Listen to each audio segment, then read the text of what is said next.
I would say what's going on, everybody, but I know what's going on.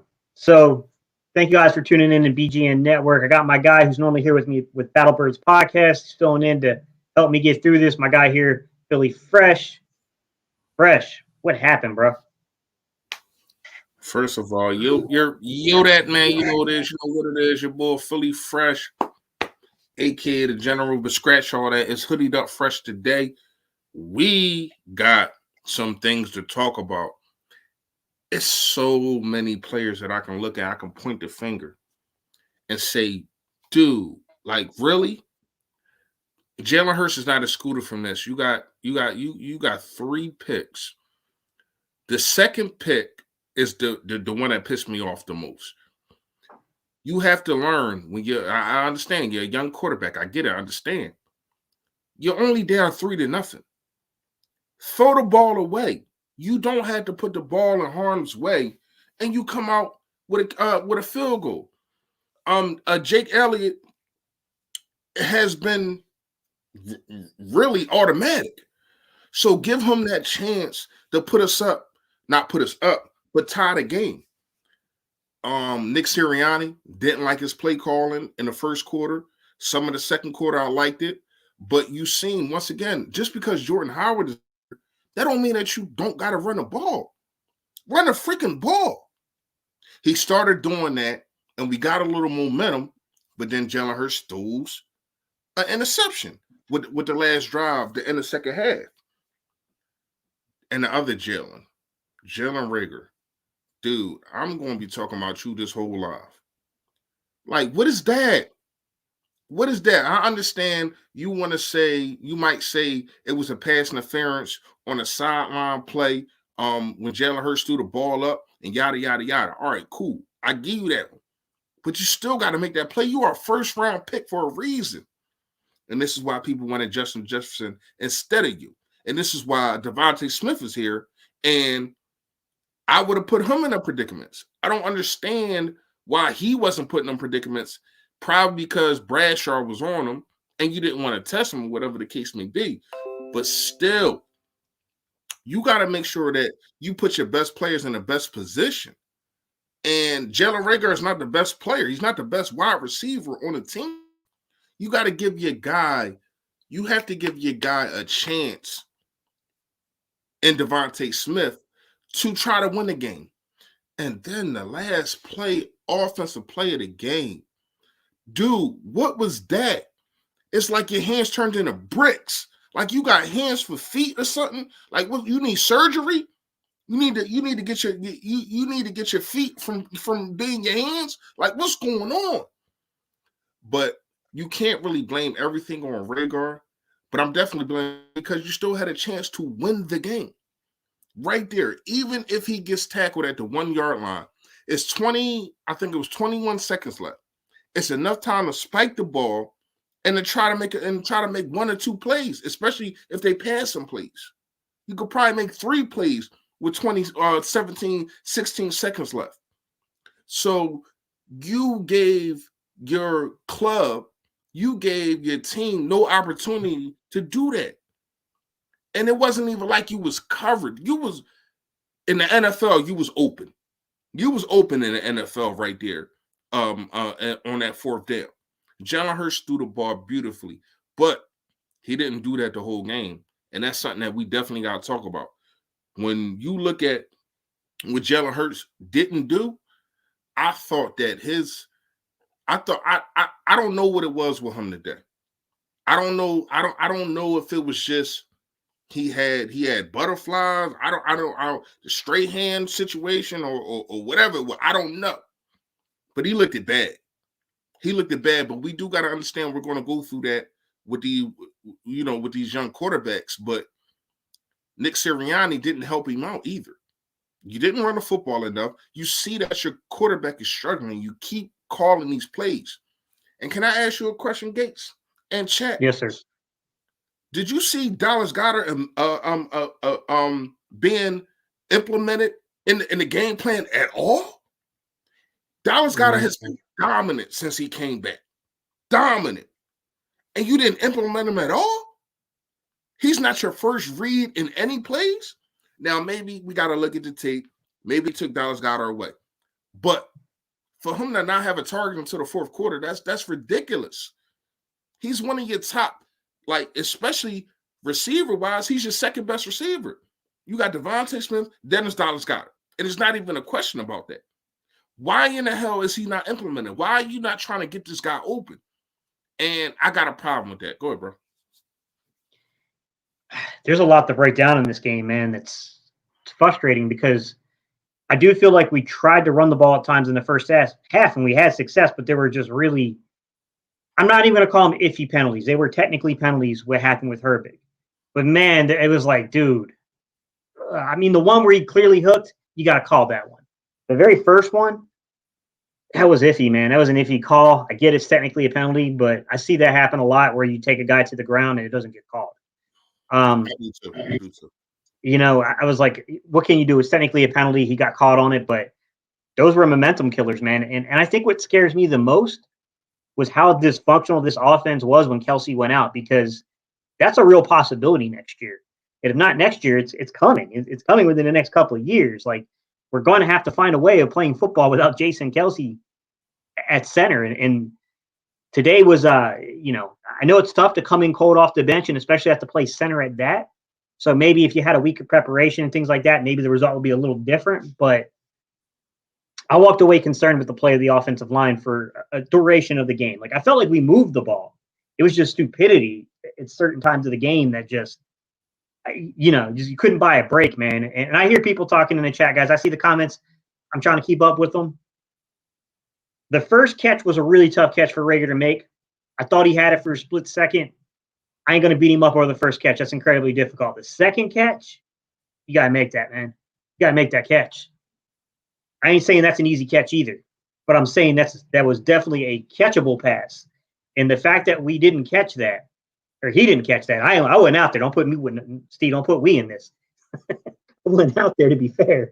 The fact he didn't bring that ball down, man, that hurts. And I'm seeing some people said that I hadn't seen the all 22 guys, so I can't confirm anything. But some people are saying that on that play, Devontae Smith was wide open and it got overlooked, and he threw his helmet down in disgust and anger. I don't know, guys. Until I can see the all 22 or run back and see if I can't see it from the game angle, because I was caught up in like, oh man, that's got a chance of being called. Yeah, I mean, it was just missed opportunities. Gates, I definitely get that. If that happened, I didn't see that neither. I didn't run the play back because I was so pissed. But when you got a guy in the middle of the field, right in your sight, that is NFL open, a quarterback is going to throw that 9 out of 10 times. It's right in his sight. And the offensive line definitely was not good. I didn't get at the offensive line yet. And when you look at, they couldn't protect Jalen Hurts when it came to passing the ball. They really couldn't. I mean, this Giants defense was all over Jalen Hurts.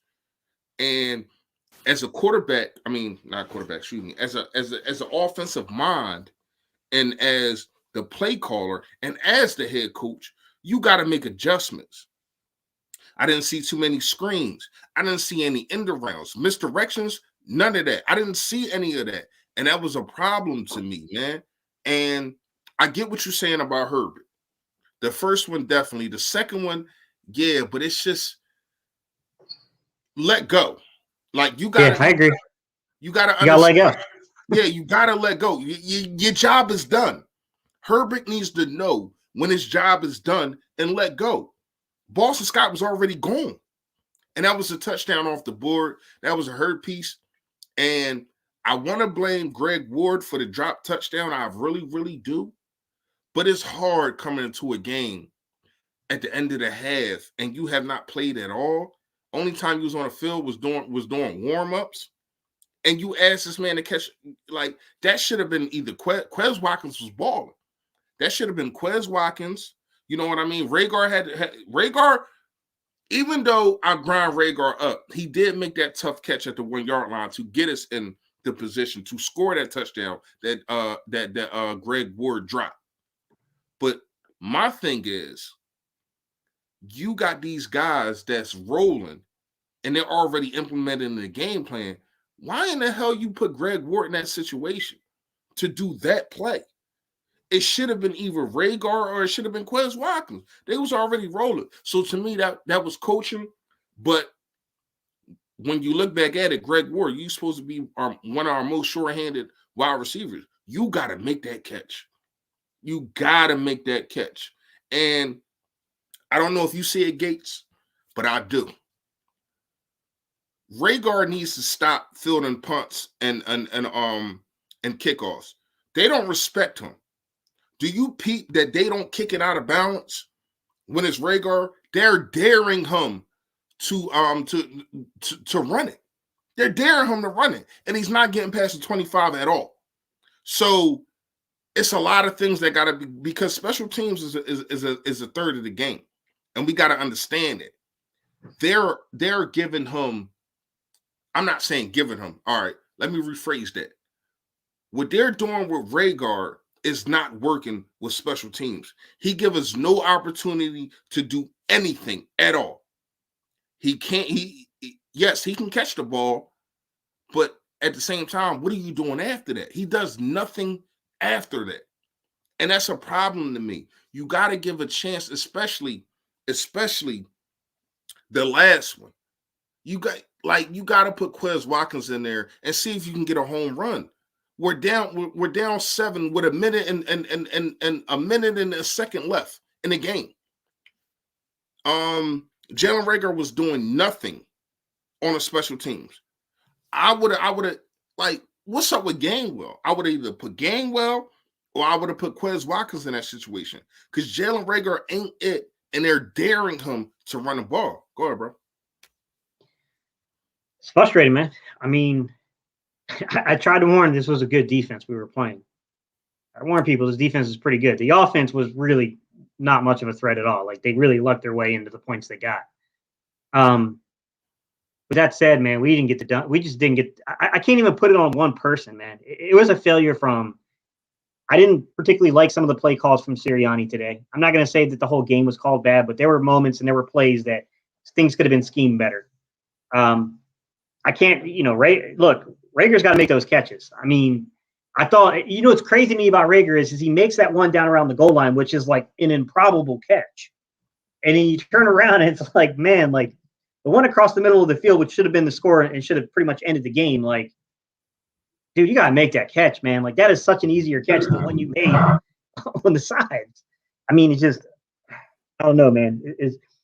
It's tough because I already felt like people were going to be a little angry with Reagor because he dropped that slant. Now there was a tight coverage kind of situation, and like that was a really hard. But the ball was placed pretty well in that slant pass. Look, we talked backstage, and I said it, and you said it. Like Jalen Hurts did not have a good decision day. Like he did. You can't turn the ball over 3 times yourself, man. Like you've been so good at not doing that. And today just felt like he was trying to feel it, but you're throwing into a team that plays pretty tight coverage and plays pretty well in the secondary. And they got to him, man. They got 3 takeaways. I mean, and some of those were just, it took points off the board, which in a game where we needed points, I mean, it was a killer, One red. It's disappointing that we let an opportunity slip through our hands. Yeah, you had one in the red zone. You had one at the 40-yard line when you was driving. And the other one, I can't remember exactly where that was at, but I think that was just but it was double coverage. It's like he got to be smarter with the football, and I think he was just trying to. He was trying to rush things, and he was trying to fit a square pin in a round hole, and that's not going to work in the NFL. And yeah, I think he will learn from that, and I think Nick Sirianni will learn from that. But this loss hurts right now because we kept saying you can't lose to this team. You cannot lose this game. You're already on a 2-game winning streak. You're rolling. And we still had 200 yards rushing. We did.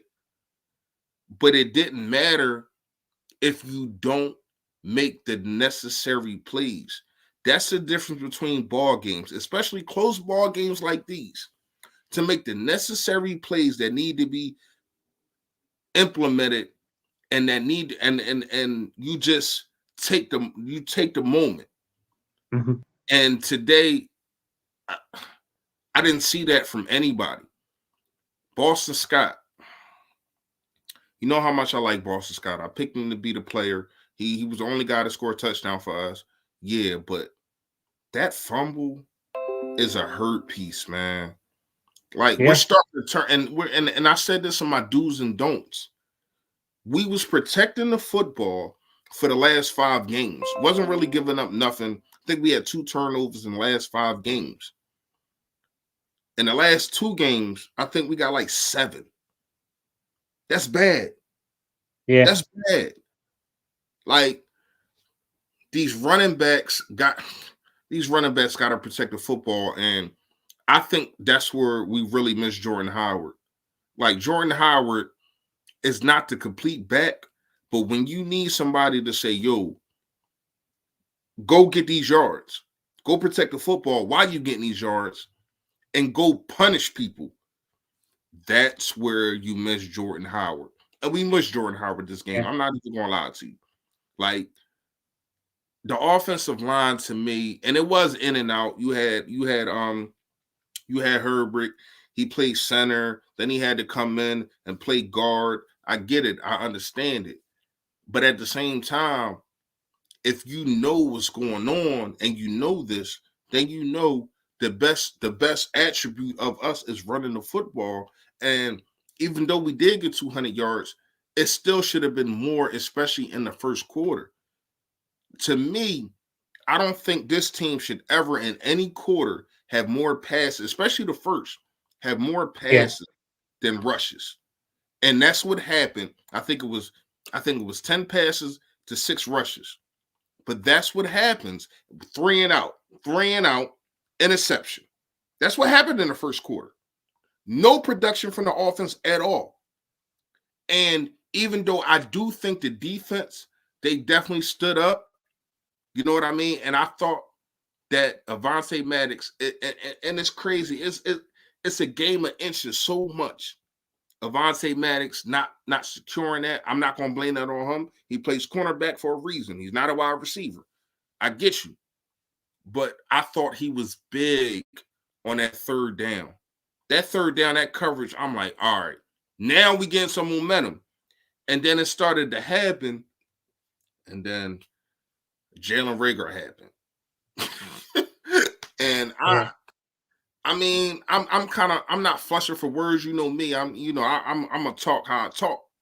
But at the same time, I'm kind of speechless on Jalen Reagor right now because it's like you got Devontae Smith. Why are you not putting him in that position? Why are you putting Jalen Reagor in that position? I'm not talking about the last play because that might have not been the first read, but he was open. I'm talking about that seam route. Like it should have been somebody else. I'm not gonna lie to you. I would have liked for him to make that play, and I think he should have. But it's like you're not going through contact, even though you're getting contact.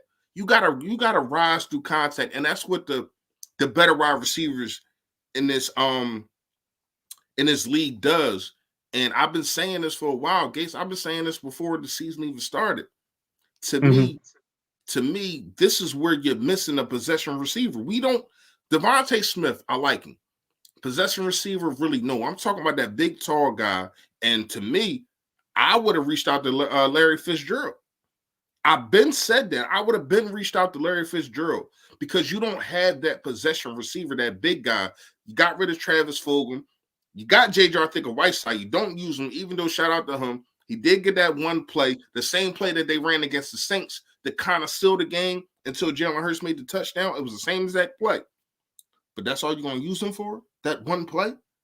And to me, he's supposed to be that 50-50 guy that goes up for that ball. This is what you drafted him for over a DK Metcalf, right? So why in the hell is he using him? Use your players to the best ability. Go ahead, bro. Yeah. First off, 104 people watching, guys. Triple digits, man. We really do appreciate y'all. Please understand, guys. This is killing Reese and I to have to come do this, man. Neither one of us want to jump up on this thing and talk after this, man. We had to motivate each other to come on here and face the potential giant proverbial music here because they won the game. And I'm gonna get into this question, Superhero 18. Yeah, you talked about whether or not the Eagles can open the playbook with Hurts at quarterback, and we got a very ouch answer. Is it time for us to move on in the offseason? To start with, we reached up to 114 a second there ago, guys. Holy crap. To start with, I have no like Superhero 18. I have no impact, man. I can only speak to how evaluations normally take place, and I don't know what the Eagles are going to decide. What I can say is that evaluations are supposed to take place in the offseason. So I don't think this one game moves the needle one way or the other. And that works in both positive and negatively, right? Like you're not going to react off of one game. You're going to take the entirety of the thing together. In saying that, man, I don't know, man. Like this is it's a tough because right now it's easy to be reactionary, Superhero 18, and I feel quite reactionary in this exact moment. So that's why I'm trying to be careful until I can see the all 22, so I can really weigh the decision, because to move on means what do you do? Like, you're going to spend several picks in the offseason to get a veteran quarterback? Or are you going to bring in competition? Are you trying to draft a guy? Because you got to be careful and make sure you make an upgrade. And I don't know that you can just answer that right at this moment. You know what I mean? Like, I don't know that those are things that can be answered in this exact second.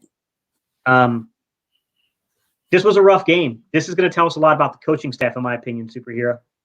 I think you have to pick up a young quarterback now who, I'm telling you, this game's going to affect him. I saw frustration for the first time in Jalen Hurts on the actual field. I saw the cameras pan to him. I saw the frustration on his face. It's the first time I really noticed it from Jalen Hurts. And look, I'm not calling the guy out for it. I mean, he's human. He's a human being. You have a wide receiver, man, that just laid 2 balls on the ground that could have won the game. How do you got a lot of managing in this locker room, man. You got some major question marks with Jack Driscoll just going down, right? We were just talking about Brandon Brooks potentially coming back. There are so many questions. You know, we lost our center in this one, Kelsey, for a period of time, and the offense didn't look the same. There are so many questions to answer here, guys.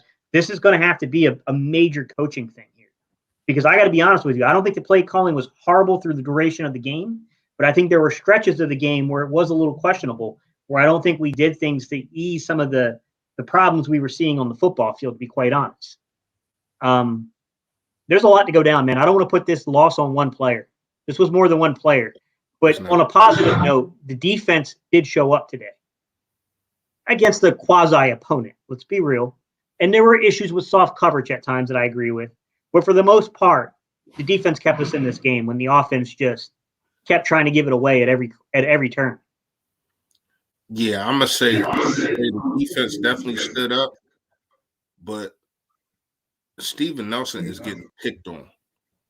Yeah, he's getting picked on. Like, a lot of people don't want to throw Darius Slay away, so you understand that. But it looked like it has been working.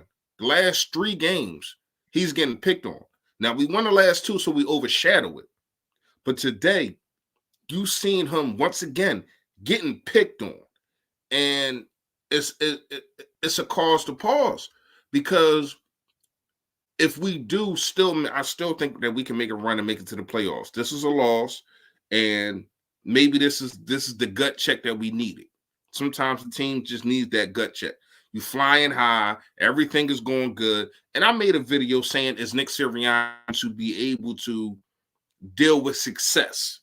Like, sometimes it's easier to deal with a decline than uprising, because you don't know, as a coach, you come in and everybody's dancing and yada yada yada, and you saying, y'all take off Monday and Tuesday, I see you Wednesday.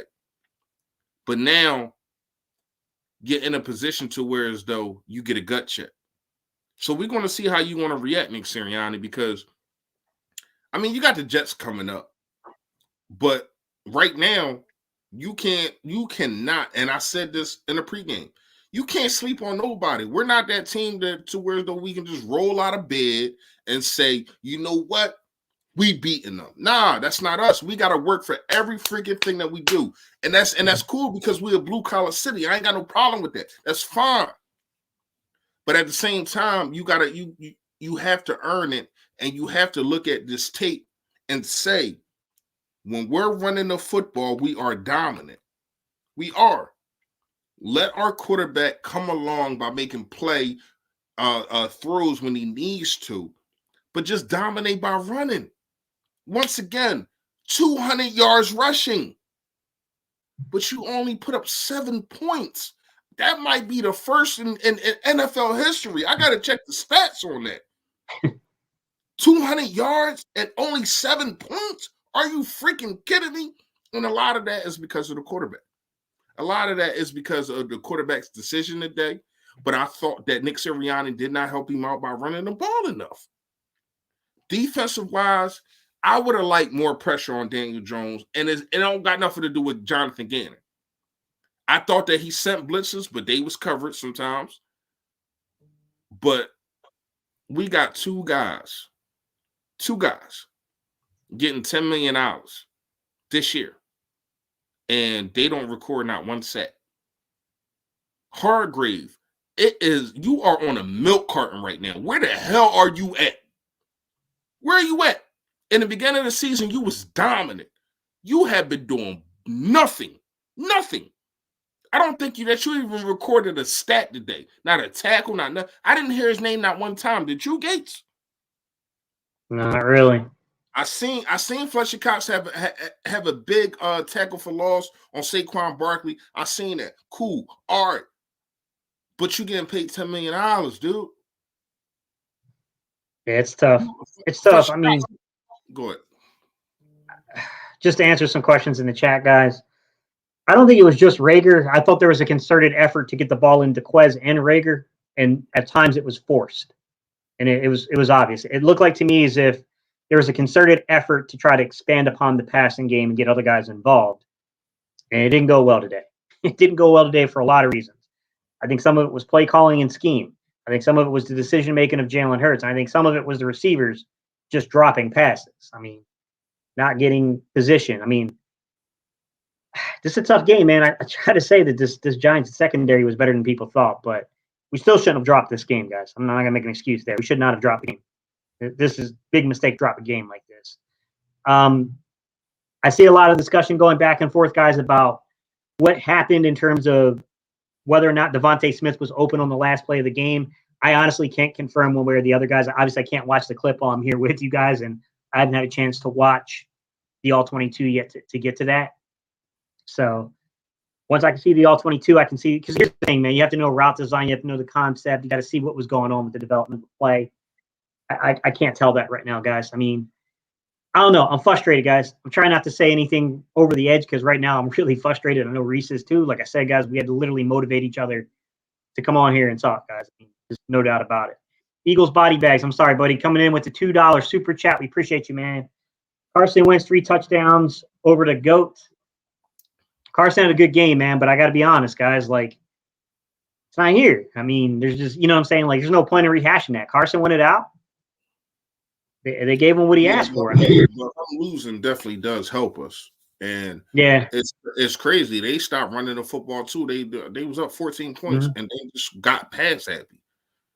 Yeah, so, I mean, look, I mean, I don't think Reese or I, either one of us thought Carson couldn't play. Neither one of us said that. We thought he had very flawed mechanics at times, and we felt that him and Doug, for whatever reason, was just like dumping gasoline on fire. But it is what it is, man. I mean, you know, he's moved on. He's an Indianapolis Colt now. I mean, we have to focus on who's behind center of the Eagles. I get everybody. I get y'all. I see y'all comments. I get y'all talking about Hurts. He had a bad game. Every quarterback has bad games, man, and this was just a stinker for him. And he does deserve a lot of this blame. I'm going to give him 60% of the blame for this loss. You can't turn the ball over 3 times and not get the bare stroke of the blame. But I also did think that when the game was still on the line, he was making the plays to win us this. If he would have won this game, I don't think a lot of people would be commenting saying, well, he had three interceptions. A lot of people would have said, he pulled out this game, even though he had a bad one. And I got to play devil's advocate with that because I'm the guy, I look at everything, even if it don't happen, and I say, damn, he did put us in position.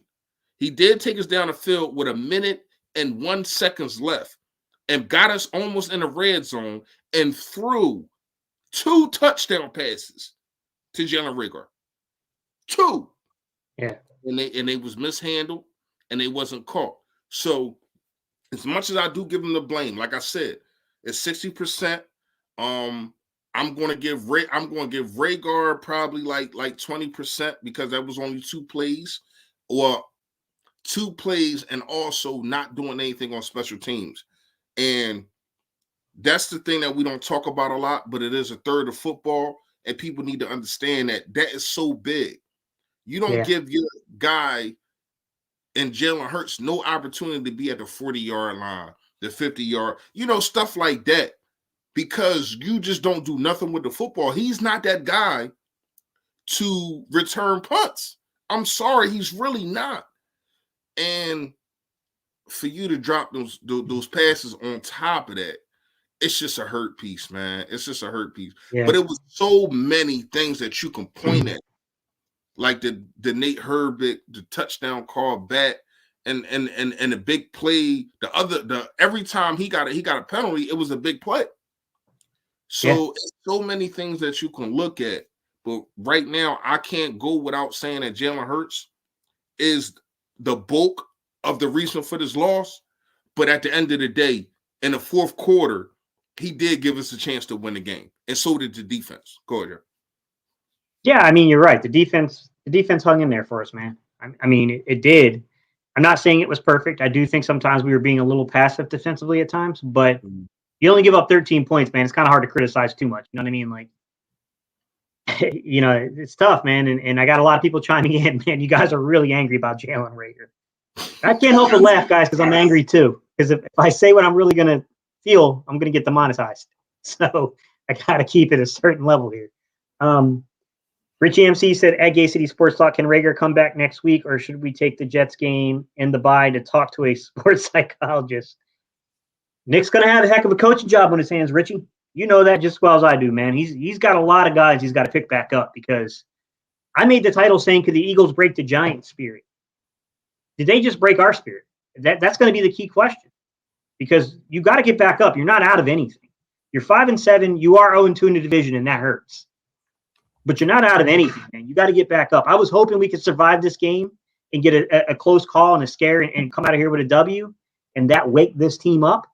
It didn't work that way, man. But season's not done, man. It's not done. Like, you can't roll over yet, guys. It's not over with yet, man. And I'm hoping that if I'm the head coach, Steve, you know what I'm saying? We had 4 turnovers and they put up 13 points. So that, even though it's no moral victories, I don't believe in that. I think that's a bunch of hogwash. I don't believe in moral victories. But going into the half, you had 2 turnovers. One was in your own red zone, damn near in your own red zone, and you come up with 3 points. So I'm looking at my defense. I'm looking at Jonathan Gannon. I say, you do a hell of a job. Daniel Jones had 202 yards passing, 30 yards rushing. Saquon Barkley didn't even crack 50 yards.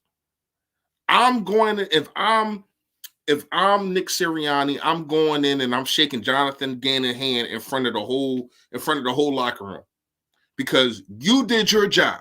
I didn't do mine. That's on me. Sure. And coming into this Jets game, I'm coming up with different game plans. I'm coming up with some more motion. I'm coming up with some more screens. I'm getting Jalen Hurts into a rhythm early instead of having him just chuck it down the field early. I'm using the middle of the field. That's what I would do if I was the coach, because Nick Sirianni definitely deserves some blame for this. He's up there too. Yeah. I can't blame nothing on Jonathan Gannon, even though I do understand Nelson was getting targeted, but you're not going to bench him. Yeah. What's up, BH Eagle? How you doing, buddy? Yo. So when you look at the whole situation, if I'm Nick Sirianni, I'm shaking Jonathan Gannon's hand in front of the whole locker room saying, you did your job. You held this team to 13 points. Now, I understand they only scored 10 last week. I get it. I understand it. But they also didn't have 4 turnovers. 4. And you only scored 13 points. I think this defense was outstanding committing that. Like, I don't know. Yeah. I don't know the possession, like how many possessions we had compared to how many possessions they had, but I'm pretty sure the possessions and the time of possession was definitely in their favor. And you only give them 13 points. So I gotta give, if it's one thing that I can come from this game and saying they did their thing, it was definitely the defense, man. Guys, super impressed with y'all, man. I appreciate y'all tuning in with us tonight. It helps to have company when you're miserable. So 135 of us at one point, guys. We appreciate it, man, because if I didn't have to drive around and do some work after this, I think I'd be ready for a drink because, good God, man, like, this was just a disappointing game, man. I had a feeling, Reese. I just had a feeling there was a chance that this is going to be a letdown. It felt like it, man. It just felt like it coming into this game. But how do we get back on track, Reese? Because to me, that's the most important thing. We're still 5-7 on the season. I can call from your score prediction that we always gonna lean to the Eagles, but when you said like 24-23, something like that, 28-27. Yeah, I'm like, damn. 1 point, like you trying to have me on the edge of my seat, and I was on the edge of my seat, like literally, like I'm sitting here watching the game. I'm like, this is a defining moment for Jalen Hurts. And I think Jalen Reagor effed that up. He did twice. Yeah. I mean, it's tough, man, because even if he missed the Smith read, and that may be true or not, I don't know, guys. I don't have the film in front of me. The play was there to be made. I mean, it was there. I mean, you got to secure the catch, man. It's tough, man, because I think I see it both ways, man. There's no way that Jalen Reagor should be given a pass on this game. He was bad. He was bad in this game. Like, and Jalen Hurts was bad. But here's the thing that I need, if people just coming in, that I need people to understand too. It wasn't just at the receiver position. He's bad on special teams. He really is. I'm sorry, he really is. He's not that guy. Now I get it. You want to make sure it's secure. You want to make sure you don't fumble. Yada yada yada. I understand, because I just seen Hines fumble against whatchamacallit in the red zone on a punt. I get it. I understand that, but you got to find a guy that has balance on being able to get you yards and being able to secure the ball. And I think you should give Gainwell a shot. I think you should give Gainwell a shot, man. Like, I think he's that guy. If you're not going to use Quez Watkins in that would probably be my first pick. But a lot of people saying, well, secure the ball. If he's going to be able to secure the ball, all right, cool. All right, then you got to go with Gainwell. Because Reagor is, when he gets the ball, he's just a magnet to defenders. He runs right into defenders. It's like, and then you got him on kickoffs, and they're kicking right to him at the 10-yard line, daring him to come and run, and he doesn't get past the 25 ever. That's a problem, man. You like, if I'm the coaching staff, I got to look at that, man. Go ahead, bro. Yeah. Bobby Murphy, I agree, man. The first one, hard to really put that one on Reagor so much. It was just a really tough catch, and there was a lot of contact. But I don't know that I would have called that one. I think that they were fighting back and forth. It was just a tough play. The second one, that's heartbreaking, bro. You just can't.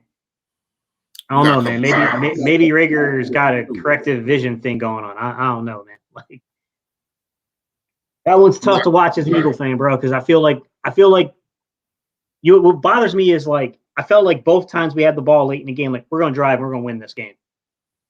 And both times we found a way of not coming up with it, man. It's is a very, very. It's more than just disappointing moment, man. It's downright frustrating right What I can say is, without looking at the all 22, I thought even the guys that came in for now. the starters when dudes got hurt and the guys that was playing, I thought that they were solid for the Giants. Like it wasn't too much separation. Jalen Yeah, Hurts had to pinpoint almost everything, every ball that he threw. And on the other side, even though I do talk about the defense only giving out 13 points, but I did see some guys running wide open. And you just don't see that with the Eagles in this game. And once again, that's a problem.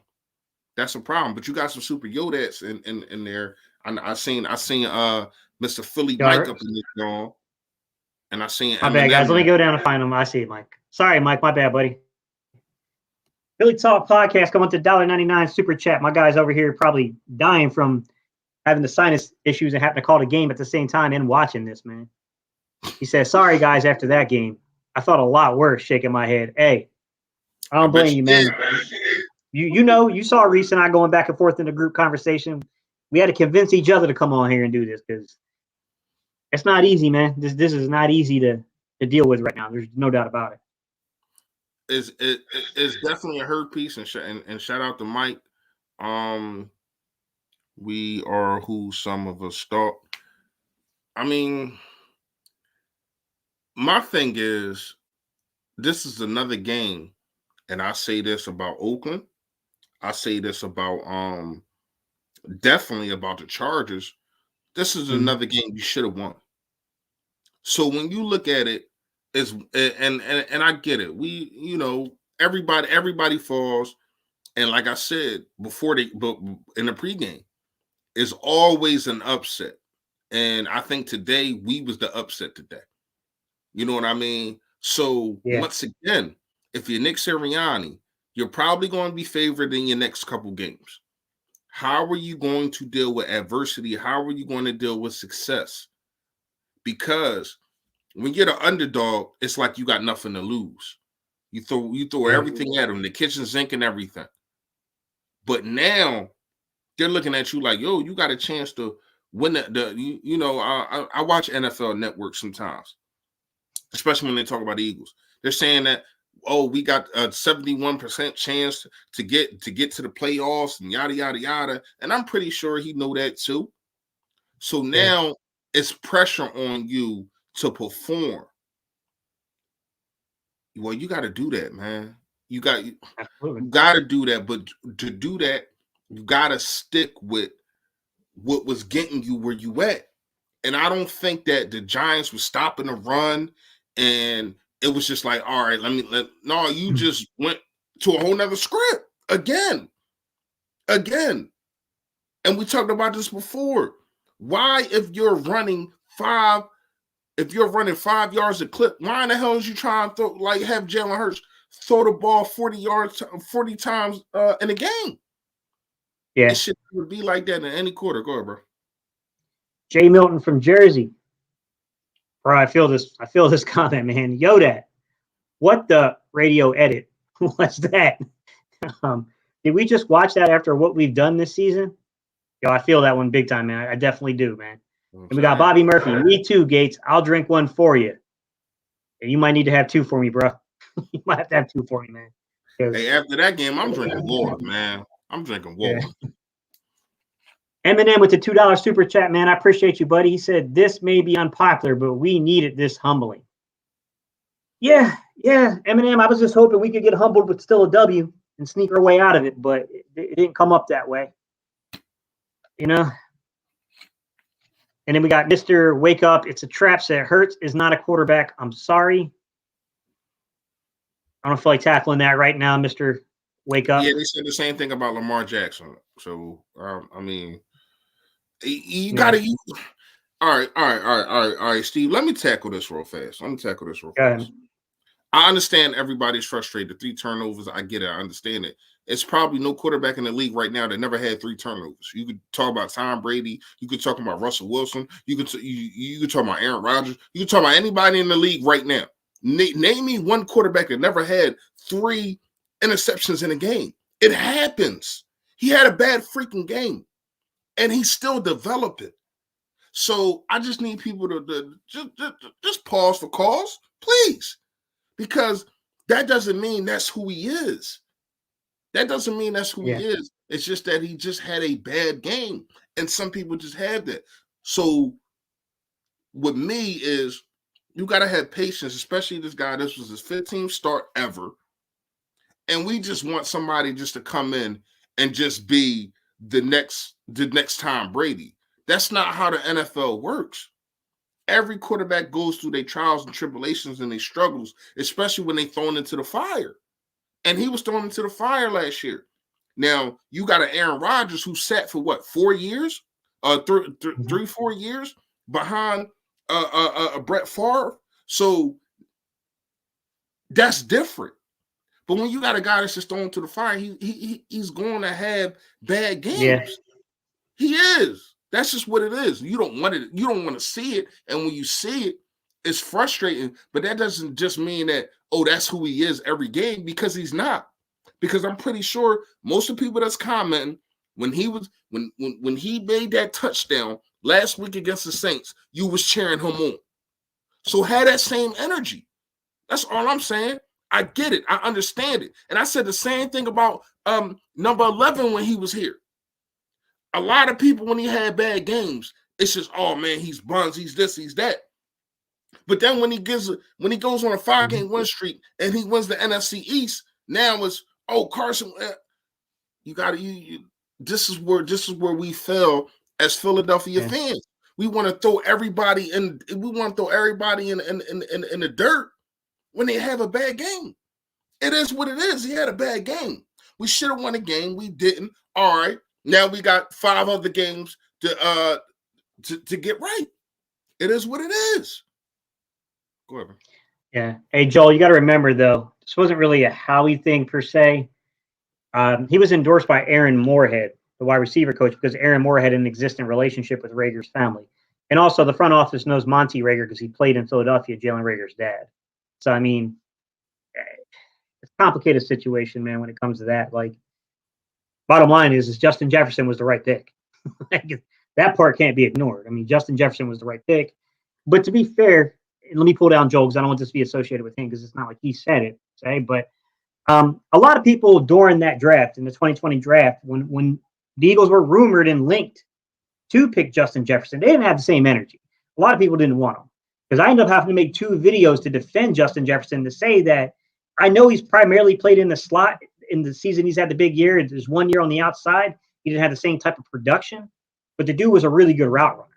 Now, I made the whole video where I was showing you how he manipulated defenders with his eyes.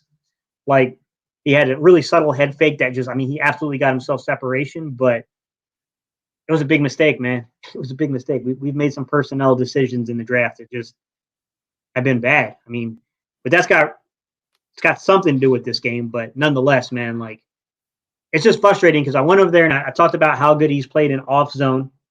When they had off coverage, zone coverage, where it was off coverage, he's done really well. Like, he's played pretty well getting separation. You gain all the separation you want. If you can't catch the football, it's all for nothing. And it's frustrating right now, man. This is kind of frustrating right now with Rager, man. Like, I'm trying to hang in there, man, because he's still got an Eagles uniform on there. Still in our best benefit that this young man figures it out. But I'm gonna say I'm not easy right now, man. I'm gonna tell you like this, Gates. If he keep playing how he playing, he will not have an extension contract with the Philadelphia Eagles.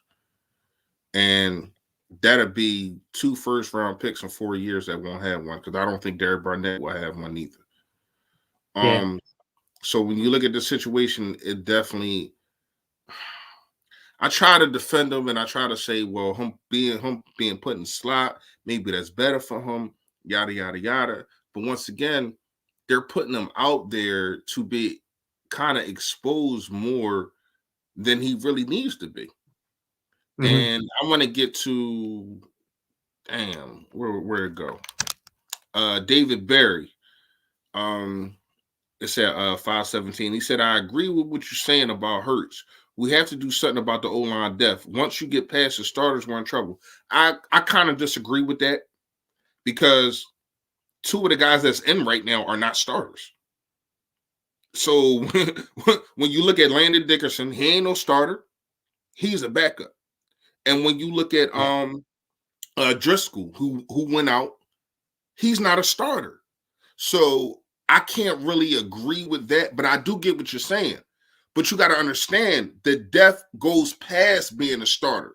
The guys that came in today, it was only really Nate Herbert, but he's the eighth guy down the list. So I mean, if you get any production from the eighth offensive lineman that down the road, you definitely got good depth. So I get what you're saying, David, but you do got to understand that Leonard Dickerson and Jack Driscoll are not starters. They're just starting because our guys are hurt. Go ahead, bro. No, I mean it just took the momentum out of the offensive line, right? Like when Kelsey went down, man, we didn't look the same. I'm just gonna be honest, guys. We did not look the same when Kelsey was out. Yeah, that's true. I don't know, man. We've got to find some kind of balance, man. This can't be the story of the season, bro. It's disheartening right now, guys. I'm at a loss for words because I'm so frustrated. Can I ask you a question though? Go ahead. In that situation, would you, and I don't know if they've been trying him out or he been taking snaps or like he's like because of that now he's the starter. But yeah, would you try Landon Dickerson instead of Nate Herbert? Landon Dickerson did play center in college. I think it's kind of tough if he hasn't been taking any kind of snaps or anything like that. I mean, but as a coaching staff, you got to prepare for all that. Yeah, I hear you. But I don't know, man. I don't know if you can. That's kind of a hard switch to make if you haven't done anything in the week at all. And I don't know exactly how much Herbig's been prepped. Because here's the thing: is when Kelsey goes out, who's making the line adjustments? I don't know that. I don't know the answer there. Yeah. I have no clue who made the line adjustments. I'm going to assume it defaulted. I'm going to assume at that point it has to default back. I don't know this to be truthful though. I'm going to say Jalen Hurts, but I don't know that to be fact, guys. I'd have to see. I'd have to actually hear the quarterback cadence. And I'd have to hear quarterback cadence. You know what's crazy, Gates? Mm-hmm. And we talked about him earlier. Yeah, that's what Brandon Brooks would do in the absence of Kelsey being gone. And now it makes you think because we had that whole conversation in pregame. And now it makes you think differently when you see Kelsey go out and you see it just atrocious after that. Yeah. So it's like, damn, if Brooks and Kelsey is gone, are we in trouble? Yeah. It really makes you ask that question, but I know you got the super Yoda. That's go ahead, bro. Prince Neo coming in with the $5 super chat. For y'all don't know Prince Neo. Prince Neo has been rocking with me. He was like one of my first subscribers. Straightforward. He was one of the first 10 guys to subscribe to my channel, man. He's been rocking with me for a long, long time, man. I appreciate you, buddy. Said Jalen Reagor is built like a running back. Miles Sanders is always hurt. What do you think about moving him to running back and developing him there? I mean, I think you could do some things like a Deebo Samuel type role where you use him in some fashion, in some ways. I think he has to be more decisive if you're going to play him as a running back. I still think that he's going to dance a little bit just because, I mean, I don't know, to be honest, Prince. You know, it's hard to say without it's hard to say without seeing him play. You know what I mean? Like, I don't know, because he played in high school, I think. He might have played early college. I'd have to go back at TCU and really look. But I know he was a high school running back. I don't know what he was in terms of like early college. It's tough, man. I mean, I think you could definitely do some things with him, and I've been calling for that. That Reagor should probably be playing some in the backfield, do some things where you can disguise him. Yes, where you can do things with him. But the thing is that even in the way that I was suggesting to use him, if you're not decisive in what you do when you have the ball in your hands and you drop the football, it's not going to do you a lot of good, you know. I'm trying to be light on Reagor. I'm trying to be light on him, guys. I really am. I'm not just trying to cut him up. He's still a Philadelphia Eagle at the end of the day, but this is a disappointing game for him, man. Like, man, I don't even know what to say, man. It's crazy. Out of all the players that, you know, especially in recent time, Who does he remind you of the most? Rager, in terms of recent. I don't think I know people keep saying Nelson Aguilar. I don't think he's the It's route runner Nelson that Aguilar. Aguilar is. It's He's not the Nelson route Aguilar. runner that. Yeah, he's not as good a route runner. No, what I'm saying is Yeah. about being a first. I'm just saying about being a first round pick. Remember, remember Aguilar was a first round pick. I'm talking about he's going to get it on Twitter today. So we're going to see how strong his mind is, because I think Nelson Aguilar broke down when the fans started getting to him. Yeah. You know what I mean? I think he went to Oakland, had a good year. I think he had a good year in the with the Patriots this year. You know what I mean? I don't think he had a touchdown this year. I mean, this game. But when it's not the pressure of the fans on you, it's different. And this is why I say it's a cause to pause when we talk about our quarterback, because it's like everybody wants to run people out of the city as soon as they have a bad game. And that's not fair, because everybody has bad games. Yeah. If you bring Deshaun Watson in, he's going to have a bad game. If you bring Russell Wilson in, he's going to have a bad game. That's just how it is. It's just how it is. Nobody's perfect. And I get it. I understand. We're frustrated right now. We're just coming off a loss that we think we should have won. We should have blown them out. Jalen Hurts, three interceptions, yada, yada, yada. I get it. I'm definitely pissed about it too. But that doesn't mean that you can't learn from those mistakes. Mm-hmm. I thought that, and here's one thing I'm going to say, and I thought Mark brought it up too, but I thought about it as soon as he did it. When he threw the ball away at third down, and second down, and you lit a fight another day, he should have did that. Yeah. With that pick, but he learned from that just like that.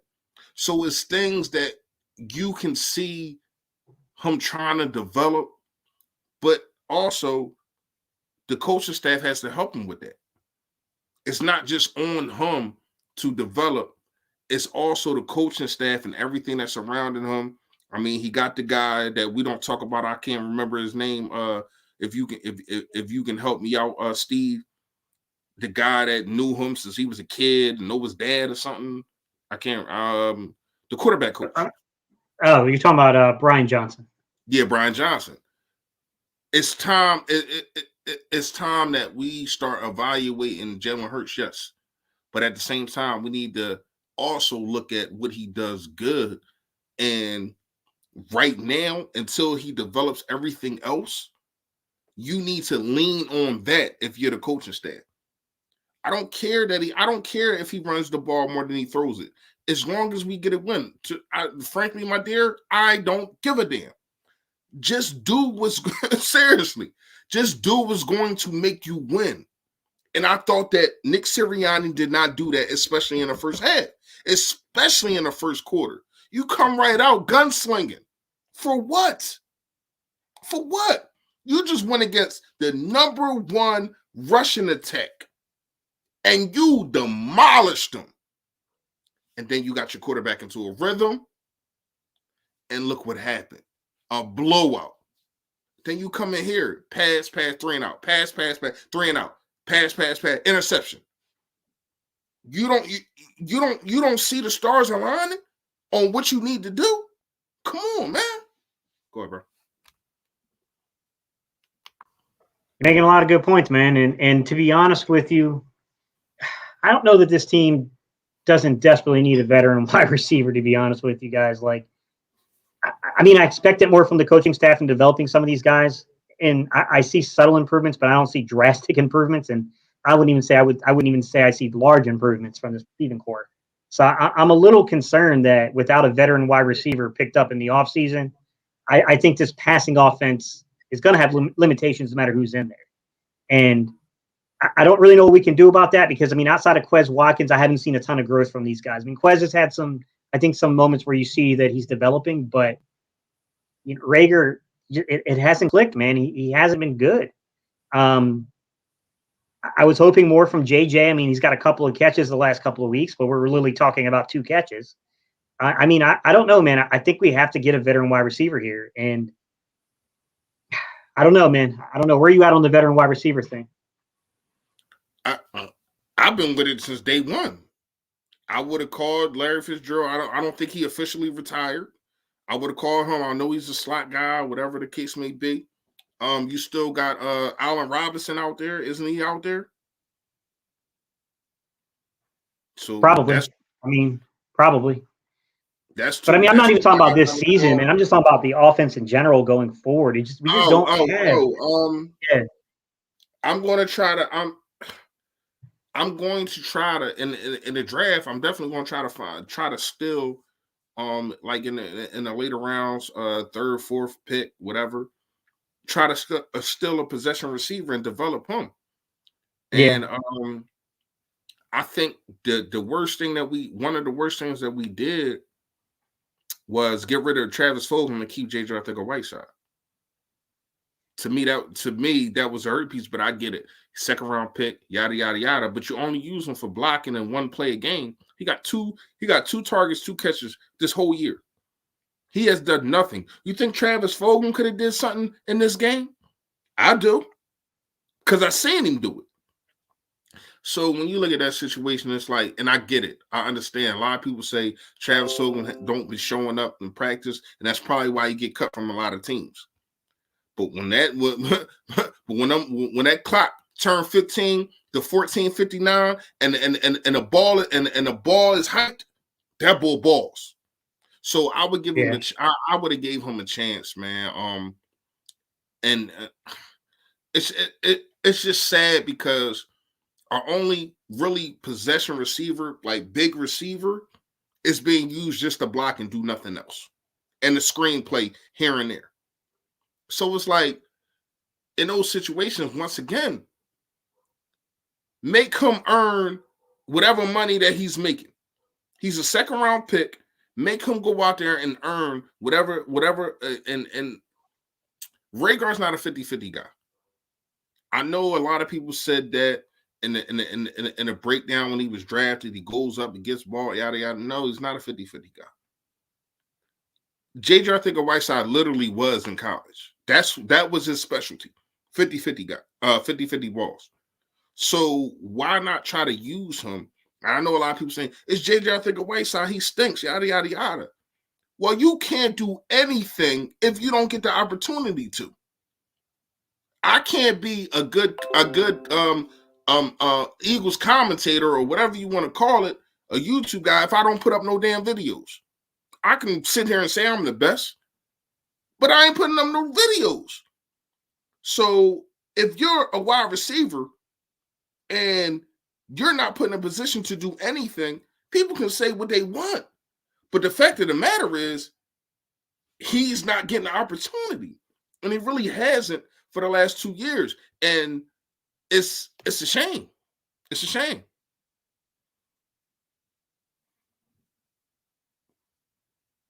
Sorry, I must muted for a second. Yeah, I mean, I'm looking at some of the comments, guys, and I'm trying to fish out some of the stuff for you guys. I don't know that that's true that we don't have money for next year, guys. Right now, we're scheduled to have 14 million, and I don't know if that's including what we have in the 18 that could be technically rolled over, deferred until the following season. And we don't know where the cap's going to come in at, I don't think yet. So that's normally not decided until the owners meeting in the off season. So I think we're going to have a little bit more money than it looks like, than what it might look like right now. Now, I'm not saying when I say we need to go get a veteran receiver, guys, don't mistake me. I'm not talking about a $15 to $20 million a year guy. That's not what I'm saying at all. I'm talking about a role player that can catch you 30 to 50 balls consistently per season and can. I'm talking about a boundary side split in X-aligned receiver. Okay, I'm talking about a guy that can go get you conversions, has strong hands, a good wingspan, that kind of thing. I'm not looking for somebody who's a perennial Pro Bowler. I'm not looking for any of that. I'm looking for someone that can give me consistency. That's what I'm looking for. Because the thing is, and I know people are saying like, we're talking about assessing the quarterback and like we're talking about the total yardage that he's passing for. To me, that's irregardless. I don't care if he passes for 50 yards, 100 yards, 200 yards, 300 yards. It matters to me what happens in the game. And I'm more so bothered by the decisions that were made in this game. because I felt like there could have been some conversations that happened in the building. And I don't know, I'm not in there, but this felt like a game where the quarterback was told to press the ball more, to be more decisive in throwing the football. And some of that decisiveness led to some pretty poor decisions, in my opinion. That's what it felt like to me. I don't know. I'm not in the meeting rooms, but I'm just telling you as a guy who's coached quarterbacks for a long time. That's what it felt like. It felt like a guy that was told to be more decisive with the football and to make your decision and get it there. And it wasn't good today, guys. It wasn't good today. It's, I don't know what else I can say, guys. It wasn't a good performance. Gates, I'm gonna flip the script on the wide receivers. I said in the pregame that the defense had to win this game. I said that, and I thought that they showed up. Other than a couple players being wide open, and Steven Nelson just getting picked on like big brother, little brother. He was getting picked on. Other than that, and not getting no turnovers, I would have liked to, like, Daniel Jones only has like 7 games where he doesn't turn the ball over. And now it's 8. So I would have definitely liked some more pressure. I thought the defensive line could have did better. But once again, 4 turnovers and only gave up 13 points. I need people to really realize what we just witnessed, even though it was a loss. It's not too many defenses that do that no matter who they're playing. You cannot turn the ball over four times and only give up 13 points. That doesn't happen in the NFL. But I thought that they, once again, I'm going to go through this because I know a lot of y'all was not here when I first said this. Saquon Barkley, not over 50 yards. Daniel Jones, 202 yards passing, 32 yards rushing. Shut your 2 best players down. So when you look at the situation of this defense, if they keep rocking how they rock it, and Darius Slay was amazing today whenever they threw to him, because I think he only got like 3-4 targets.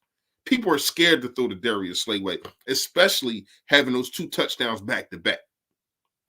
So riding in, and I'm talking about the next couple games that we got going on. You got the Jets, you got the Giants again at home. And then you wait, how it go? Is it Washington is in there somewhere? It's the Jets then Washington? If I'm wrong, correct me. But this defense is balling. I thought they've been balling for the last about ever since that Chargers situation. Even though I thought they did good in that game, but going 7 minutes, or was that the Oakland game? They went 7 minutes in the fourth quarter, and we ain't even touched the ball. It was tie game. That was Oakland and the Chargers. Which one was that? Was that the Chargers? I think it was the Vegas game. You sure, or was it Austin Eckler? I think it was Austin Eckler. Yeah, I think it was the Chargers game. So anyway, it's hard to say right now. Yeah. I mean, yeah. It is what it is. All right, so.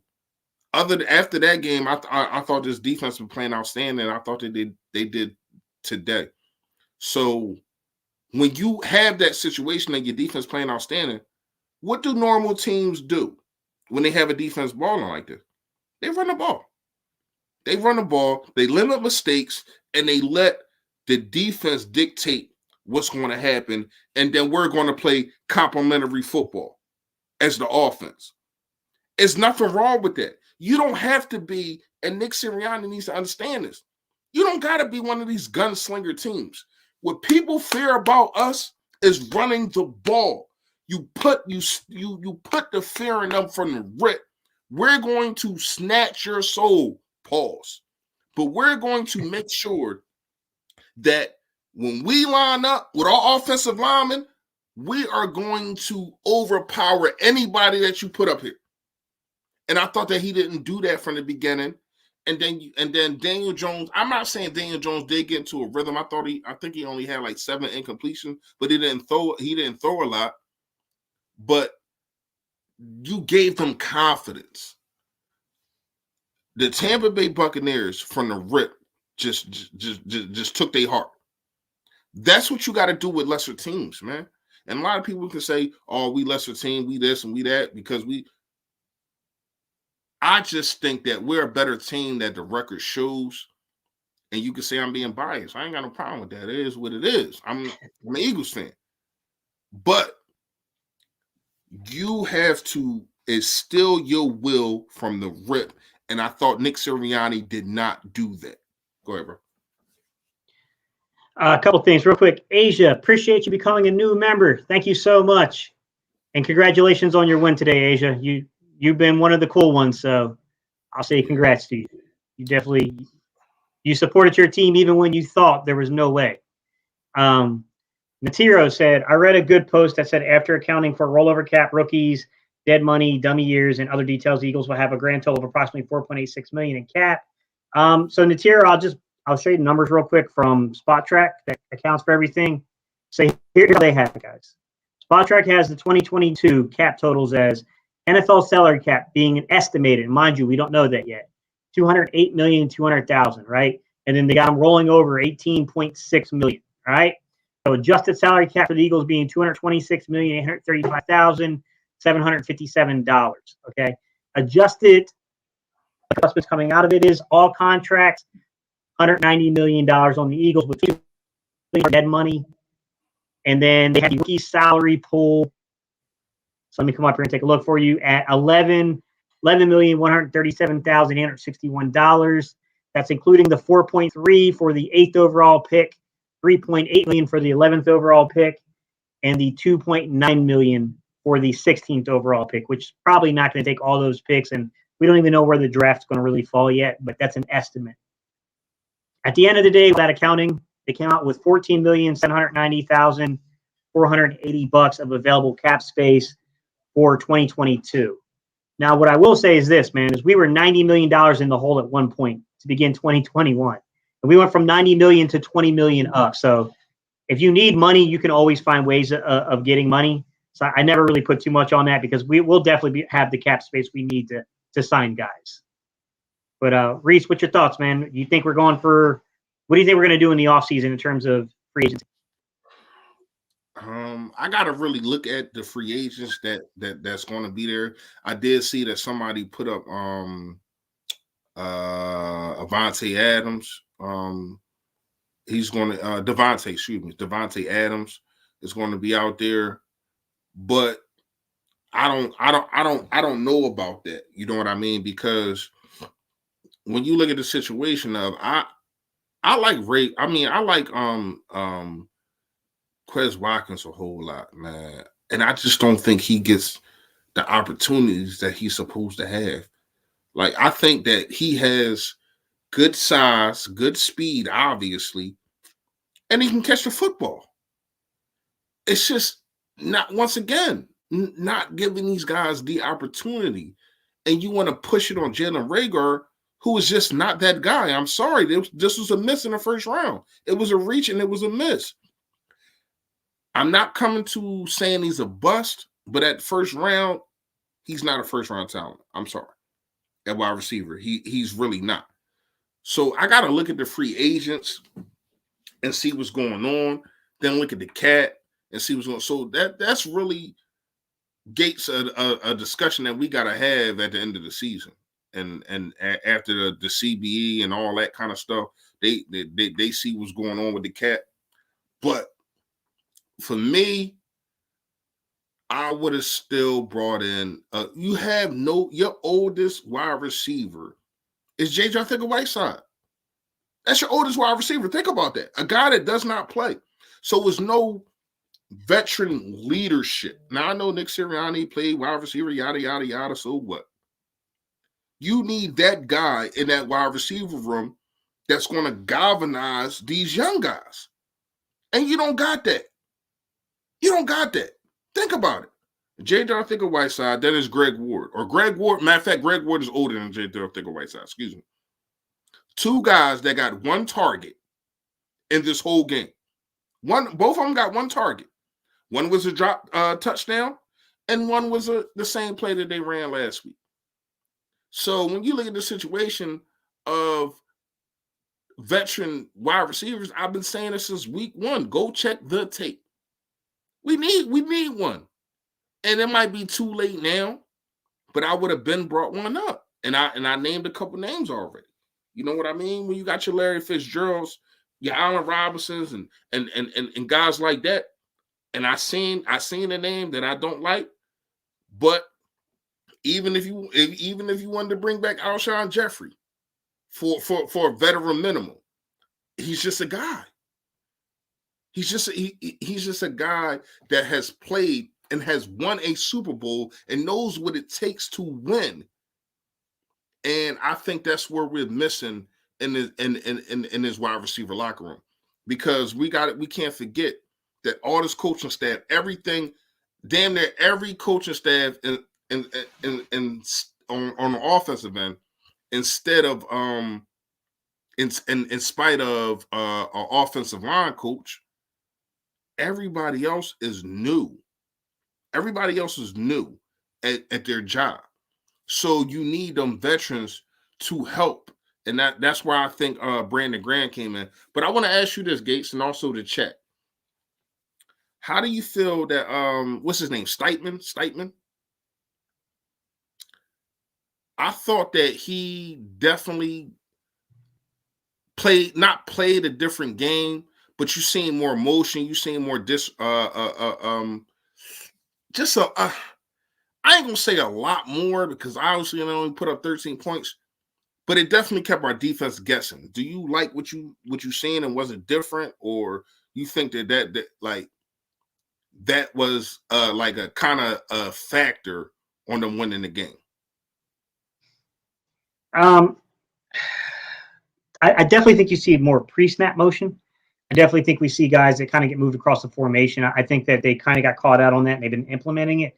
But I think where the criticism is lying now is we don't see a lot of misdirection. So you're getting a lot of this, you'll get this jet motion action, but you're never really handing it to the player. So the only purpose it's serving is to check for man versus zone coverage, really. Right. So it's not really holding the eyes of the defense so much anymore, because we just haven't really. And to be fair, the few times we've tried recently, it's gone for very big negative plays. But I think that's part of it.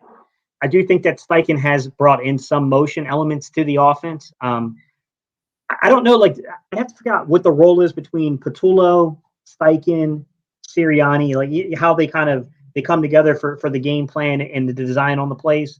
So I'm not really sure who's responsible for doing some of these things, but I do think that the last reports I heard was that Steichen was getting more opportunities and more say from Sirianni. Like they were getting a more direct line of communication between one another. But yeah, Jeremiah Butler with the $1.99 super chat, man. I appreciate you so much. Goes into your veteran receiver thing. He said, we have the wrong number 18 while Cobb is acting up. Yeah, Randall Cobb's always been a pretty good player, though. I mean, even going back to his Green Bay days where he was a really, really good football player. I'm sorry, man. I know you said 99. I'm trying to find it. Where you at? Houston, Steve? I think so. I think he is in Houston. It's the last place I heard of him at. Well, they game over, ain't it? Then they lose? Probably. They're not very good. And then $4.99, Jeremiah said, we're not a better team. We reverted back to what got us this record. My patient with Hurts is running thin. This Rager guy, I swear. Yeah, there's a lot of disappointment in Rager today. And I'm not even going to come at you guys today because I'm pretty disappointed myself. And I'm reserving a lot of words, guys, to be quite honest. I'm trying not to cut a guy down. I'm trying not to cut a guy down and just stay objective about the situation. But it's hard for me because if this was a different football team, I could just give you pure analysis. But I'm emotionally invested in this team. So it's not easy to do that on games like this. To be honest with you, if my wife wasn't sitting on the couch with me as I was watching this game, I might have thrown something because. Hey, I can't. Sometimes I can't watch the game with somebody else. But Asia, real fast. No, I'm not cold. It's hoodied up, fresh, Grim Reaper fresh today because I got some people I need to talk about. So that's why that's the only reason. And then, I gotta always put my brand out there. So that's why the hoodie is on, Asia. I am not cold though. I'm actually hot. I'm mad. So I'm hot. All right. Oh, Cobb and Green. He went back to Green Bay. Okay. He went back to Green Bay. He's a good player. He's a very good route runner, and he's a good slot guy. I mean, he gives you production. A lot of people ask me questions about Jalen Rager. So Shy Guy, this is what I'm talking about trying not to overreact and say things, because it's easy to say something when you're really angry. I'm not happy right now with Jalen Rager, to be quite honest. Seth Joyner is saying it's time to move on from Jalen Rager. What's your thoughts, Kate, especially when you just broke down film on him? My thoughts is he had a really bad game, and no matter how much he's winning in off coverage and how open he's getting, it doesn't matter if you can't secure a catch. That's my honest to God thoughts right now. In terms of moving on from him, I don't know. It's hard to do that on the guy you spent a first round pick on. You got to have people and players to replace him. I do think it's time to maybe rethink his role in the offense. That's about where I'm at with him in this exact moment, is to reconsider what this young man's role is in the offense. The problem is it's not like Greg Ward's giving us anything. It's not like J.J. Arcega-Whiteside. I know, where's my guy here with the Go Duke, man? Be more. I know he's out there. He made a catch. I mean, Rager made a catch in this game too. So I don't know where you go in terms of the production, man. I mean, I would just say that Quez maybe try Gainwell more in the slot when Jordan Howard gets back. You know what I would do next? I would look at how Cordell Patterson, and I would use Rager like that. Like, get the ball in his hands to where as though he don't got to catch it, or if he does catch it, it's short passes.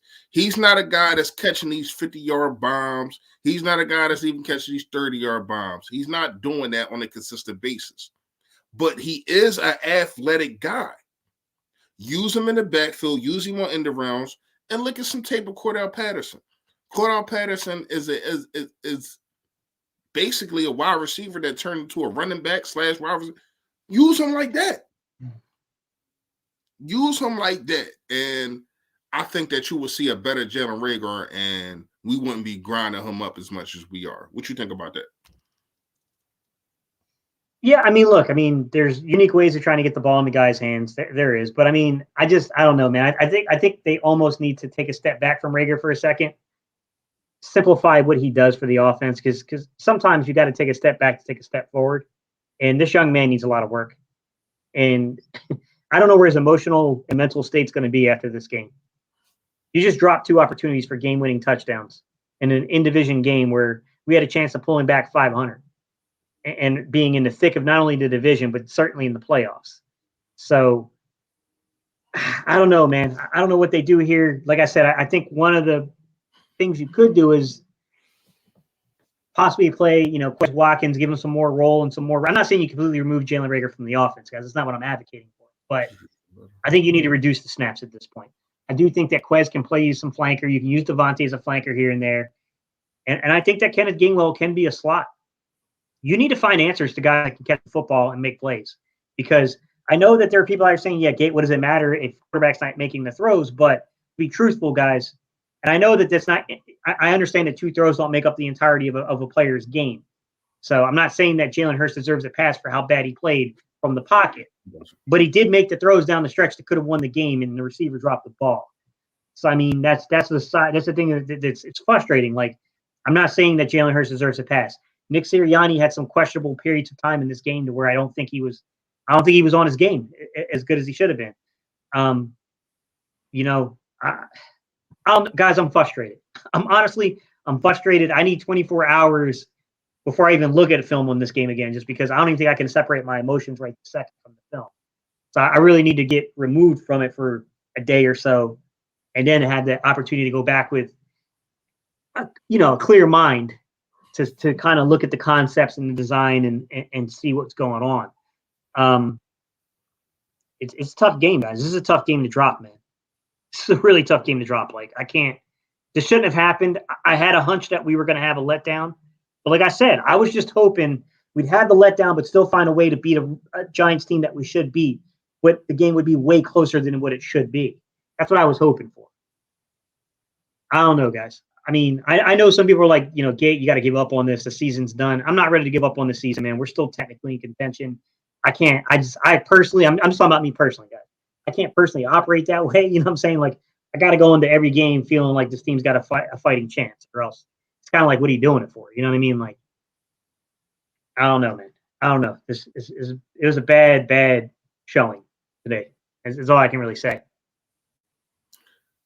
Oh man. I agree with everything you said. First of all, shout out to Asia. She said 500 need to stop making the bets, and then guess who comes right up? He must have heard you, Asia. Shout out to my guy Philly 500. Shout out to Asia. I think it's a burner account though. It's Philly 5,000. It's my they're doing a play on this. So I ain't even look at it, man. But I'm where you at, Gates. I'm not giving up. I'm not giving up because if we go to the playoffs, a lot of people that's saying this and saying that, they're going to be hoorah, and it's nothing wrong with that. I get it, but when you look at the situation of what's going on, is it's too many games that you're supposed to win, and you're not. It's too many games that you have a chance to win, and you're not. And that's the frustrating part. It kind of reminds me of 2016. We were so close in so many games, but it was just gone. So once again, that was a new quarterback. Once again, that was a new head coach, and a whole lot of other guys that was new at their position. So to me, it's about learning, and everybody make mistakes. Trust me, I make mistakes. I make mistakes everywhere. I make mistakes, relationships, and my job, yada, yada, yada. It's all about getting better after you make those mistakes. I need Nick Sirianni to get better after these mistakes that he's seen. You know that you came in and you killing the league, and you got them in fear of you rushing the ball. And even when they know you're going to rush it, you have the offensive lineman to just, like, Lane Johnson was on a tear today. Like, when you look at his play, he was not playing with people. So when you got that, you have to utilize and you got to start utilizing your guys to the best ability. It's time to start getting Rhaegar the ball in short distance and see if he can make a play. It's time to start using Quez Watkins on some screens and on some slants in the middle of the field. Like, when you look at what Kansas City does with Tyreek Hill, they don't just keep him and have him just do fly routes. No, he does post routes also. Being a burner and you going through the middle of that field is so big because it's right in the quarterback's view. And if he sees it, you got a young quarterback. If he sees it and he's flying open, good things can happen. Dallas Goedert, once again, one target. This is the guy that you just paid. He's the third. He's getting paid the third most in amongst tight ends. He gets one target. Are you freaking kidding me? So when you look at these situations, man, it's things to definitely be pissed about. Quarterback play, offense, just period. It was atrocious. You only put up 7 points. It's atrocious. But yet and still, exactly. Especially when we moved the ball the way we did. It was just a comedy of freaking errors in terms of the turnovers, man. Like, it's a frustrating game, man, because there were opportunities. It's not like, you know what I'm saying? It's not like you get out there and you get dominated. You're just clearly getting beat by a team that's better than you. That's not what happened. Like, someone said it in pregame. I can't remember who it was, but someone had made the comment pregame, Reese, and I thought it was hauntingly eerie now. They said, the thing about the Giants is that you got to be careful about is that somehow, some way, even though the Giants aren't a good football team, they have a way of making teams play down to them. Yeah, man, that was a haunting statement now. And I didn't necessarily, pregame, I wasn't insinuating we would play down to the Giants level of play. I just thought the Giants had a really good defense. And I thought the defense would be pretty difficult to move the ball on. And honestly, my fears weren't realized because we didn't really struggle to move the ball per se. We just turned the ball over in pivotal moments. We didn't execute when we needed to execute. That was the bigger problem. And like some of you guys have asked about the Miles Sanders thing, guys. I don't know. I don't know. The only thing I can say is that it seems like they go with the hot hand at the running back position. And going into the fourth quarter, the momentum was behind Boston Scott, and they pulled Miles Sanders away. And I will say that I had the same thoughts that a lot of you guys did, which is you could use a more explosive player right now. a guy that could gash the defense right now. I get it. I felt the same way, but they made the decision they made, guys. I mean, what can you do? Yeah. Yeah, I agree with that. Mike Williams, you want to know how many games I think we should have won? Let's go through it. 49ers game, think you should have won that. You lost 17-11. The Cowboys game, you got blown out. The Chiefs game, it looked closer than what it is, but you really got blown out. The Tampa Bay game, you could have won. The Chargers game, you should have won. It's a game. The Oakland game, you could have won, even though the score doesn't look like it, but you definitely wasn't in position to win. Today, you should have won. So I just named you about 5 to 6 games. And I kind of agree with you, what you're saying. We could have been number one.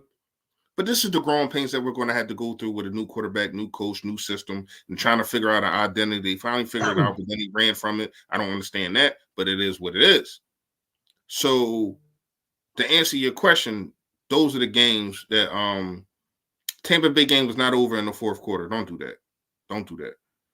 Tampa Bay was not even scoring on us. They weren't even scoring on us. It was like 10-3. So when I look at what I'm looking at, I just need to see productivity and you eliminating the mistakes that you've been making. Don't revert back to what's not working. And it seemed like Nick Sirianni did that in the first quarter. I'm going to throw the ball. I'm going to show that. And it seemed like when you play the NFC East, you're just trying to show up and show everybody this. No, do what's working. Once again, you just put up over 200 yards on a first-ranked defense. The last 3 games, they gave us 60 rushing, 50 rushing, 40 rushing. This is what they did they last 3 games before they played us. And you put up 200. You had more rushing yards than the last 3 games combined. And you're going to sit there and you're going to try to throw the ball all around the field? No! That's a problem. That's a problem to me, man. That's really a problem. And Nick Sirianni got to figure that out. He really does. Yeah, I agree with everything you're saying, man. It's they got to do. They have to make some adjustments with this football team. I mean, bottom line, man. I mean, we got every time you lose, you should learn something. You know what I'm saying? Like you got to come away with learning something, Russ. It's that's when you are just a bad organization. Got to take this loss and you got to look at what happened here. And I think that there are questions, even at the strength of this team on the offensive line, to where Kelsey goes down. There are some concerns here. Like, I think that needs to be a priority in the offseason to really think about life after Kelsey. I definitely think that we've got to do something at wide receiver. I mean, I was hoping, Reese, I was a huge Raider guy in 2020. But even when we did our mock draft, I kept trading down. I didn't take Raider. I kept trading back. Me neither. I never. He wasn't even in first round. He never was even in my sight. Yeah, I mean, I saw some people say that he was like a 3rd or a 4th projection. That's not the projections I heard or saw. I saw end of the 1st, beginning of the 2nd round was where they had him projected. Yeah, I got you. We definitely reached at 21. That's not where he was projected to be. But that's the thing about projections. You don't know what teams are looking at, what players, but it's still a wrong choice. The right choice is playing for Minnesota. And I made 2 videos, and I said, this guy's a really good route runner. He's such a good route runner, and that's the choice we should have made. Now, we'll say this. I do think it's a false narrative to say that we could have Justin Jefferson and Devontae Smith. That's highly unlikely. If you have Justin Jefferson, you probably don't have Devontae Smith, to be honest. I mean, who knows if Justin Jefferson last year doesn't come over here and look like Jalen Rager. You know what I mean? Fair, but I don't think it'd be that bad. But. No. But sometimes it's just on opportunity, scheme. And when you look at it, where Justin Jefferson fits, he fit right in. I mean, you had Thielen over there. You got Cooks. You know what I mean? Like, he fit right in over there. They already had established offense. We did not. Remember, if Jefferson plays, we probably don't see a Fulgham. You know what I mean? Like, so it's things like that we had to take in consideration. And then your next two wide receivers or who? You know, you had the situation with Alshon Jeffrey, Deshaun Jackson hurt. So maybe he gets a lot of targets, but maybe he doesn't look like how he looked over there in Minnesota. You get what I'm saying? But I want to get at two comments real fast. First one was Be More Philly. He said, what time? Do you know? He said they. I guess he's talking about Eagles. I guess he's not an Eagle fan anymore. So he said they ran the ball more than they passed. They did, but not in the first quarter. You didn't make your mark. You didn't make your mark, and you didn't put no fear in it, and then let things open up.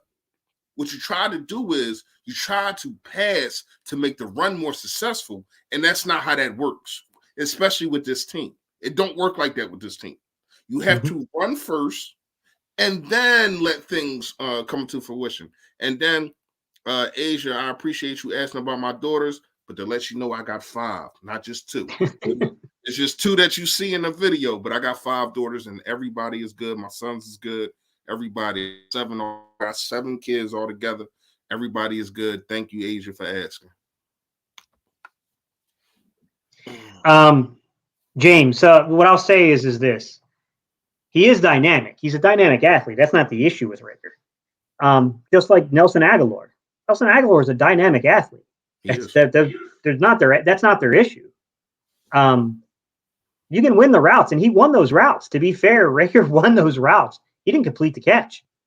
That's the larger issue here right now, and it's frustrating because I kept saying it's a tragedy of errors with Jalen Reagor. And man, he put that tragedy of errors on display today. He just did. I mean, he had the one big catch down around the sideline, put us up on the goal line. I was like, okay, here we go. We're coming to life. And then, the first attempt going into the end zone, I was like, all right, I thought he should have had that. It hit his face mask, it bounced off. I was like, okay, tough catch. I could overlook that, man. There's not a lot of that is pride here. Yeah. Well, you remember the New England game where he dropped the one in the end zone, right in the back of the end zone. That's what it was reminiscent. Yeah. And then you get the one that bothers me the most is the last play of the game. He should have had that. He should have had that. I mean, there's just no excuse for it. And by no means am I implying these are easy catches, guys. They're not. They're not easy catches to make. But this is a professional athlete in the NFL. Man, the ball came right to him, man. It was a good placed ball. I mean, he put the ball exactly where it had to be placed to be caught. And I'm not saying that the entire game Jalen Hurts played up to that ball placement level, but on those 2 throws in particular, the balls were placed pretty dang well. And here's the thing. It stings we ain't come away with them. Even with we don't talk about the Quez Watkins drop because we won a game last week. I thought that was perfectly placed. And it seemed like that was the same play. I'm not saying it was perfect, but it definitely was a ball that you should be able to catch if you're a first round pick in the NFL. Now, here's what I'm gonna say about the second one. You can't get a better throw than that. In that situation, you can't get a better throw than that. It's like, oh, this dude is open, and then you gotta definitely tip your hats for Jalen Hurts for this. Knowing that in that same drive 2 plays ago, you just dropped a touchdown. I'm going to throw it to you again and give you another chance. And he boo-boos on me. He just, that's so frustrating. We're having a different conversation, and everybody in the chat is having different kind of comments. If he makes that catch and Jake Elliott kicks that field goal, and it's 10 seconds. He could have been taking a freaking victory lap. I mean, if he comes down with either one of those catches, the narrative is different. The narrative is completely different. But even the narrative to Jalen Hurts is different. Even though we're going to talk about the picks, because this is what we do. But I just think the chat would be different. It's like, damn, Jalen Hurts brought us back. Yada, yada. This is our guy. It's funny now that he did make the throw. And it was supposed to be caught twice for a touchdown. Now we're grinding him up. And there's nothing wrong with that. I get it.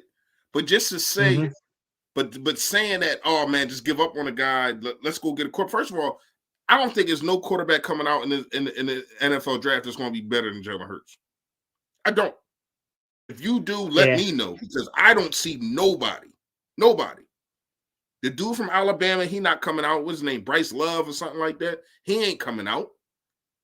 So when you look in the draft, who's coming out that's going to be better than Jalen Hurts? Don't worry, I'll wait. It's hard to say, man. I mean, like, I'm not in evaluation mode for that. Like I said, man, normally off seasons when you evaluate that type of thing. All I can say is that there was a little quote I put inside the Jalen Rager video, guys. First off, let me just say, man, thank you all so much for showing up on that video, because that video got traction. I really do appreciate y'all watching that video. But when I did the Jalen Rager video, I said in the video that the concern with Jalen Rager is that the talent's there. But then I gave you guys the saying, and I said, but the problem is you can't wait on ships that don't come in. What that means is you can't wait around forever with the expectation that a guy's going to figure it out, and you fool yourself into wasting time. And I can't make that decision for the front office. That's got to be between the coaching staff and the front office. Something ain't clicking, man. Something's just not clicking with Rager. And I really hope that, look, I hope the young man makes us eat our words by the end of the season. But if I was betting money on it, I'd bet that he's going to be a guy that gets to that fourth year and he doesn't get the fifth year option. That's what it feels like to me. He'll be here for 4 years. He's very unlikely to get the fifth year option unless we see some kind of drastic development. And it's kind of hard to keep saying and expecting that, because it's just not happening, man. It's not happening on the field. The production's not there. I'm not asking the guy to have 100-yard games, because we don't have the style of offense to give multiple guys that type of production. But when the ball comes to you and there are pivotal in-game moments, you got to make the play. You got to make the. I don't know how else to say it. You have to make the play. Like, let me get at a couple comments real fast. First, Be More. Hold on, let me try to find it. Be More. But how many times have we talked about our old quarterback having turnovers, but then getting into a position to where as though he win the game? It's no different here. And I'm not exaggerating. It's an exaggeration. You know what I'm trying to say. Yeah. Any of his picks, there's nothing that I can really say about that. I can defend on. But what I can say is the defense gave us an opportunity to win the game, and so did Jalen Hurts. I'm not saying that they don't matter. I see Philly 5,000. And Jalen Rager, you said if Rager comes down with the catch, you mean you? Ain't that you? If you come down with the catch, then those three, I'm not saying they don't matter, but people tend to overlook the bad things when you come down with a win. You know what I mean? And as much as I gotta go at Jalen Hurts for these picks, and I did at the beginning of the live, and I will now and again in case a lot of y'all wasn't here. That second pick at the end of half was it was just a hurt piece, because even though it might have only been 3 points, it's still momentum going into the situation instead of giving the Giants more and more of confidence. That pick, you see how confident they was when they got that pick? He didn't go anywhere, but they didn't care because they stopped us from getting 3 points. You have to throw that football away. You got to. You have to let it, like the dude said on Waterboy, you let it fight another day. You got to let it fight another day, man. You know what I mean? So that definitely was a hurt piece. The last one, dude, what are you looking at? What what are you looking at that you think that Rager can outjump 2 defenders? What are you thinking? So they definitely count. But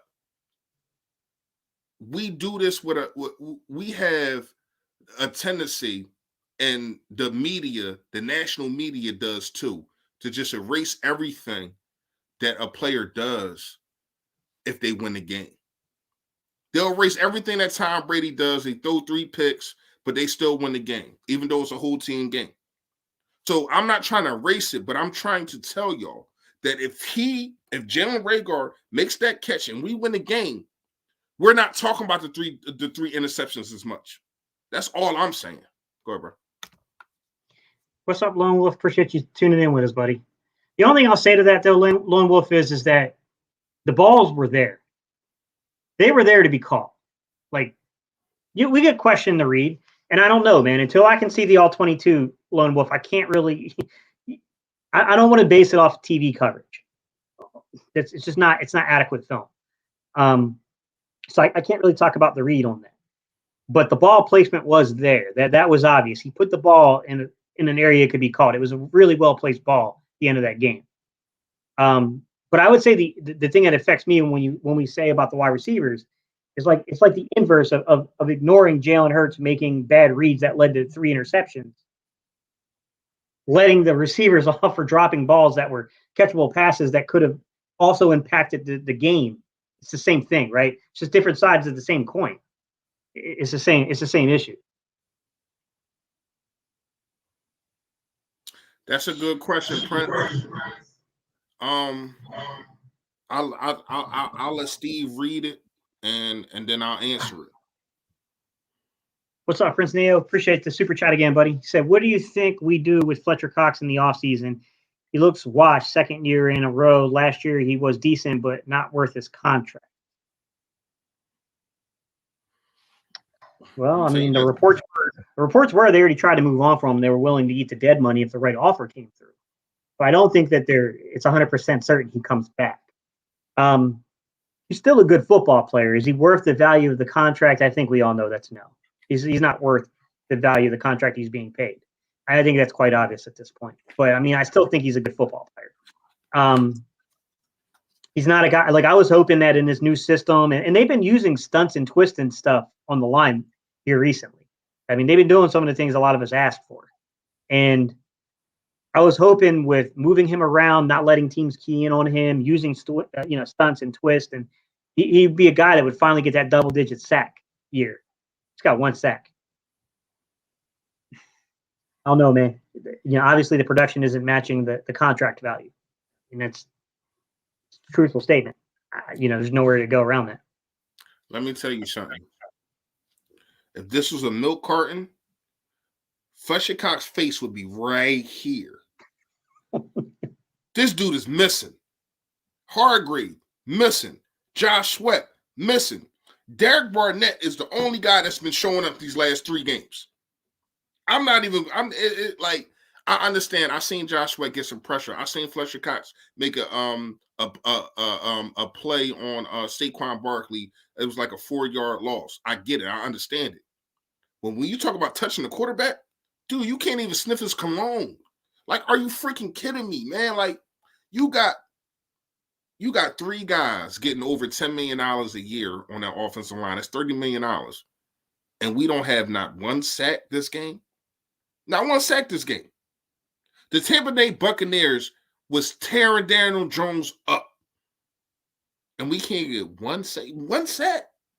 And it got to the point, if it wasn't for Avonte Mathis with that amazing dive stop, that it was going to look like the Chargers all over again, 7-minute drive.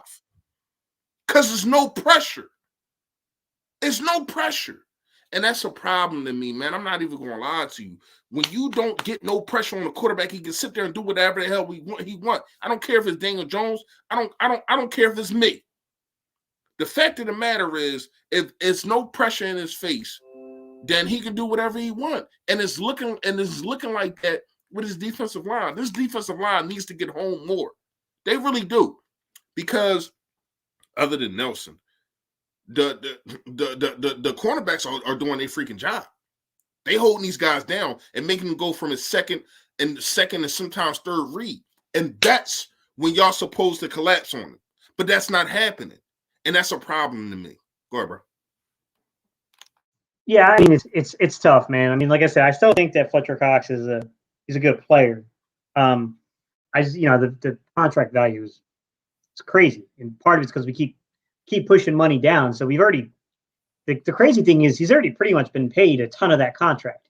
because we keep converting it into bonus money and then paying him it. Then we're taking it and prorating that over so many years. We've done that like 3 times on his contract. So he's already made a significant portion of that contract. Now it's just really, I mean, I don't think he cares either way. He's pretty much got it. He's got his payday from it. It's more so if the Eagles want to accelerate the dead money or not. That's really the question with it. I mean, hard to say, man. And then you got to get better. You know, if you lose a Fletcher Cox, you got to have answers on the interior too. That's the other side of it. I mean, the offensive line and the defensive line overall, they're good.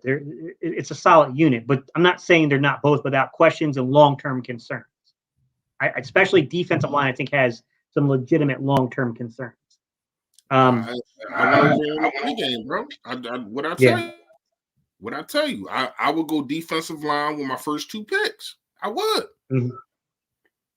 Yeah, Lone Wolf. I think it's both though, man. You can't say like, oh, Hurts didn't have the team in position to win the game. You know, the defense did. I mean, it was both. The defense played a really good game. The defense gave us the ball back with a chance to win. Look, I'm not saying that Devontae Smith was or was not open. I didn't see the play. I was, I'm dictating from what the camera shows, and I haven't seen the all 22. So it's not a matter to me. Being a guy who's played the position and being a guy who's coached the position a long time, sometimes those things get overblown because you have to understand when a play comes open, like when a receiver comes open in a play.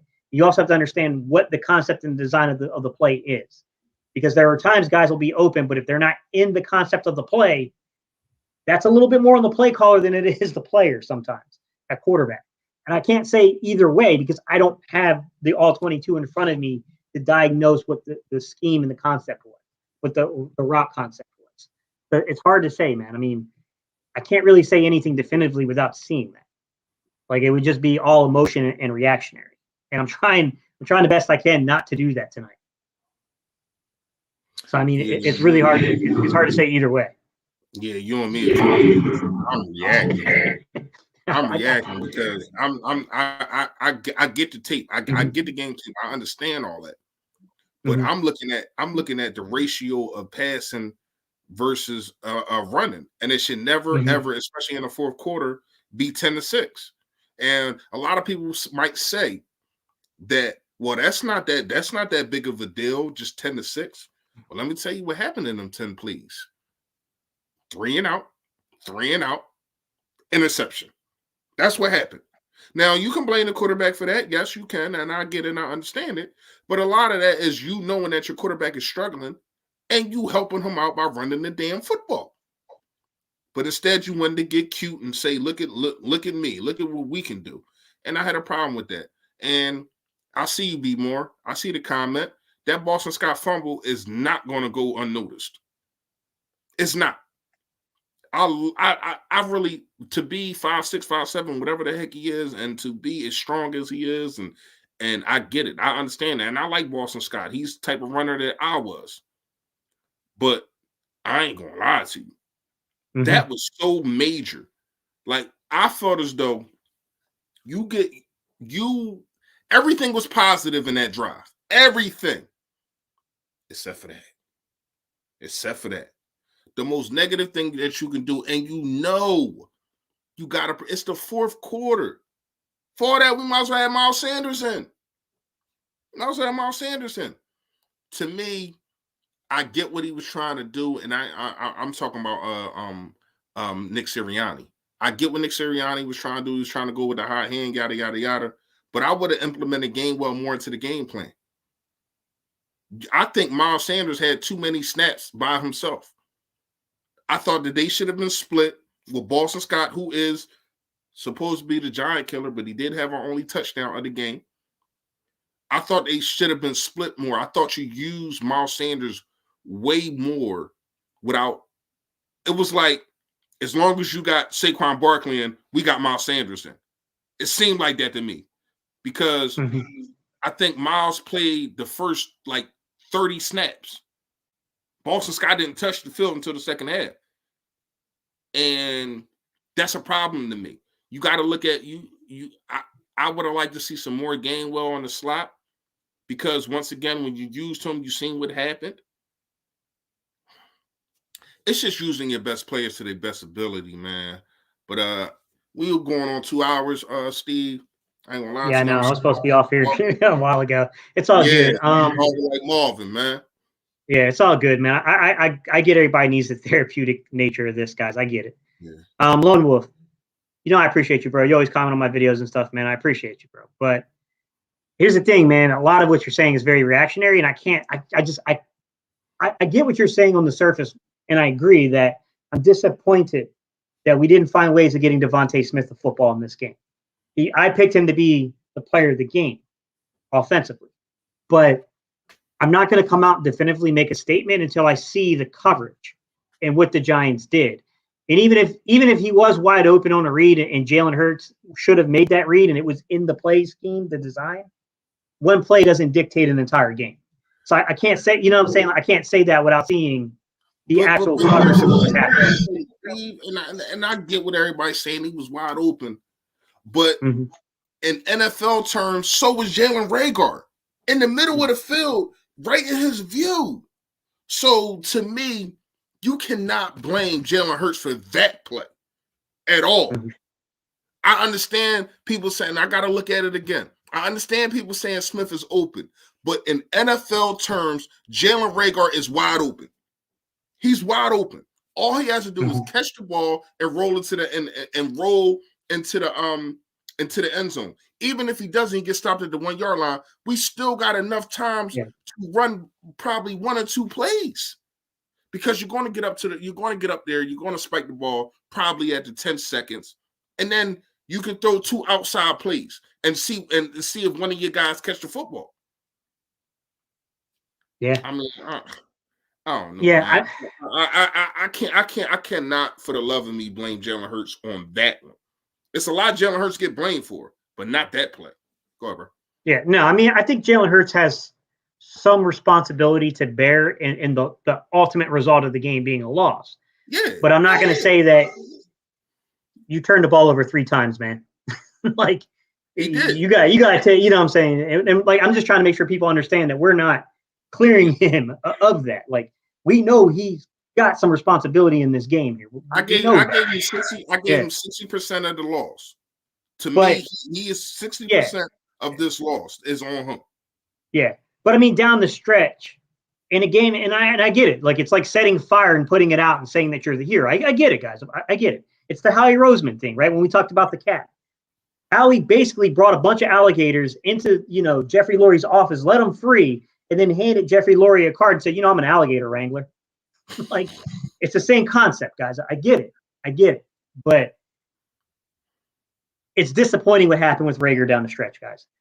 You're talking about a guy who was high on Reagor coming out of the draft. I absolutely loved Rager's film. Yes, when I did my mock drafts, I passed on him. I still said that I think Justin Jefferson was the right pick even before we picked Reagor. Yes, I was shocked. I thought Reese was messing with me on draft day when him and Mike were telling me that they drafted Reagor. I thought they were pulling my chain. But I don't know how we walk away from this and feel good about what happened with Reagor in this game. Like, and I'm not a reactionary guy, guys. I'm not sitting here saying that this dude should never get another target again. I am saying we probably should take a step back to ultimately, possibly one day, take a step forward with this player. I mean, I'm worried about this young man's mental state after this game. Like, I don't know, guys. I mean, this is going to be a really tough coaching job for this team. The coaches are going to have to earn that contract, that money they got in the offseason with this organization, because you got a lot of work to do to hold this team together right now. Because you can't let one error losing to the Giants, who had a really good defense, by the way. They had a really, really good defense. You cannot let that one error turn into 2 in the same exact city, in the same stadium, which is another kind of mental craziness about this, is we got to turn back around, play in the same exact stadium, and play another opponent that we need to walk out of there with a win with. We're a better football team, absolutely, than the Jets. The Jets game was at home. Huh? I thought the Jets game. No, I thought it was. Let me check. I don't know. I thought it was on the road. I thought we were still playing the Jets, but I can check the schedule real quick and see. But either way, we can't have. We go back to MetLife. You're right. We go back to MetLife. Dang, right. Yeah. See, like that's tough, man. Like we just can't. You can't have two mental letdowns in a row, man. You got to beat teams like this. You know what I mean? Like, and that was my fear coming into this game. I know a lot of people like in the comments like, "Oh, chill. We got this game," and I'm like, I thought this game was going to be a little tougher than people thought. You know what? We got motivation going into that second game at home. We got a lot of motivation. That's what I'm going to leave it with, is that defensively, this team has gotten a lot better against probably not the greatest quarterbacks. I'm just going to be honest. We haven't played a lot of talented quarterbacks, and it's just part of the equation. But it's gotten better. It's gotten better from a scheme standpoint. It's gotten better from some of the personnel decisions at linebacker. I'm worried about Steven Nelson. I've been worried about Steven Nelson before we made the signing. I made videos and I brought this stuff up, guys. I'm trying to hold on to the positive, guys, because I got a feeling we're going to need some positivity. The defense is at least playing. He's playing a lot better. He's starting to look like the next Ronald Darby. Target. I mean, like, why go to Walmart when you can go to Target?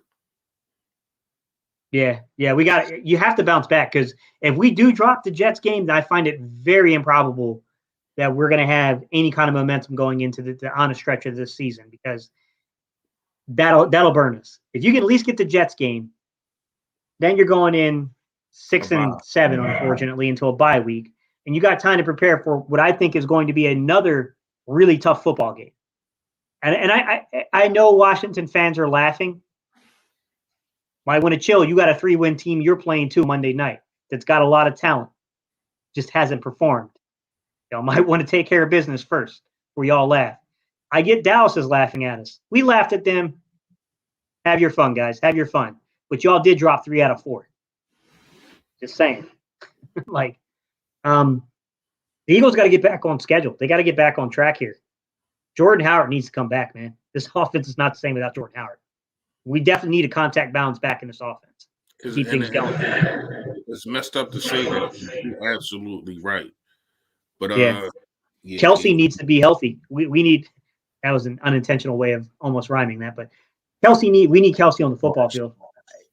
Yeah, we need Kelsey.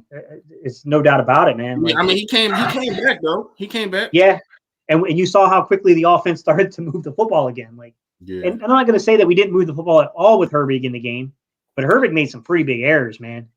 I'm pretty disappointed in Herbig too. I mean, we're talking all this stuff about Rager and Jalen Hurts' performance. Herbig had a pretty bad performance too. It ain't pretty. It wasn't pretty. It was ugly. Yeah. So, yeah, I definitely agree with you. But listen, Steve, I'm starving. I hear you, man. My wife's about to kill me. She sent me a text like an hour ago, like, "You almost done?" Ooh. Yeah. So. Next time we go live, Gay City gonna have black eye bars. Probably so, man. Y'all call the cops. Call the cops. All right, y'all. We appreciate y'all so much, guys. Real fast, everybody that commented on a free giveaway, it was Miles Sanders. I gotta check Miles Sanders' stats. Whoever won, you will be getting a free either Yoda or a fully fresh hoodie. I got you. If y'all don't know, every Friday I give a free giveaway, man. Every single Friday, man.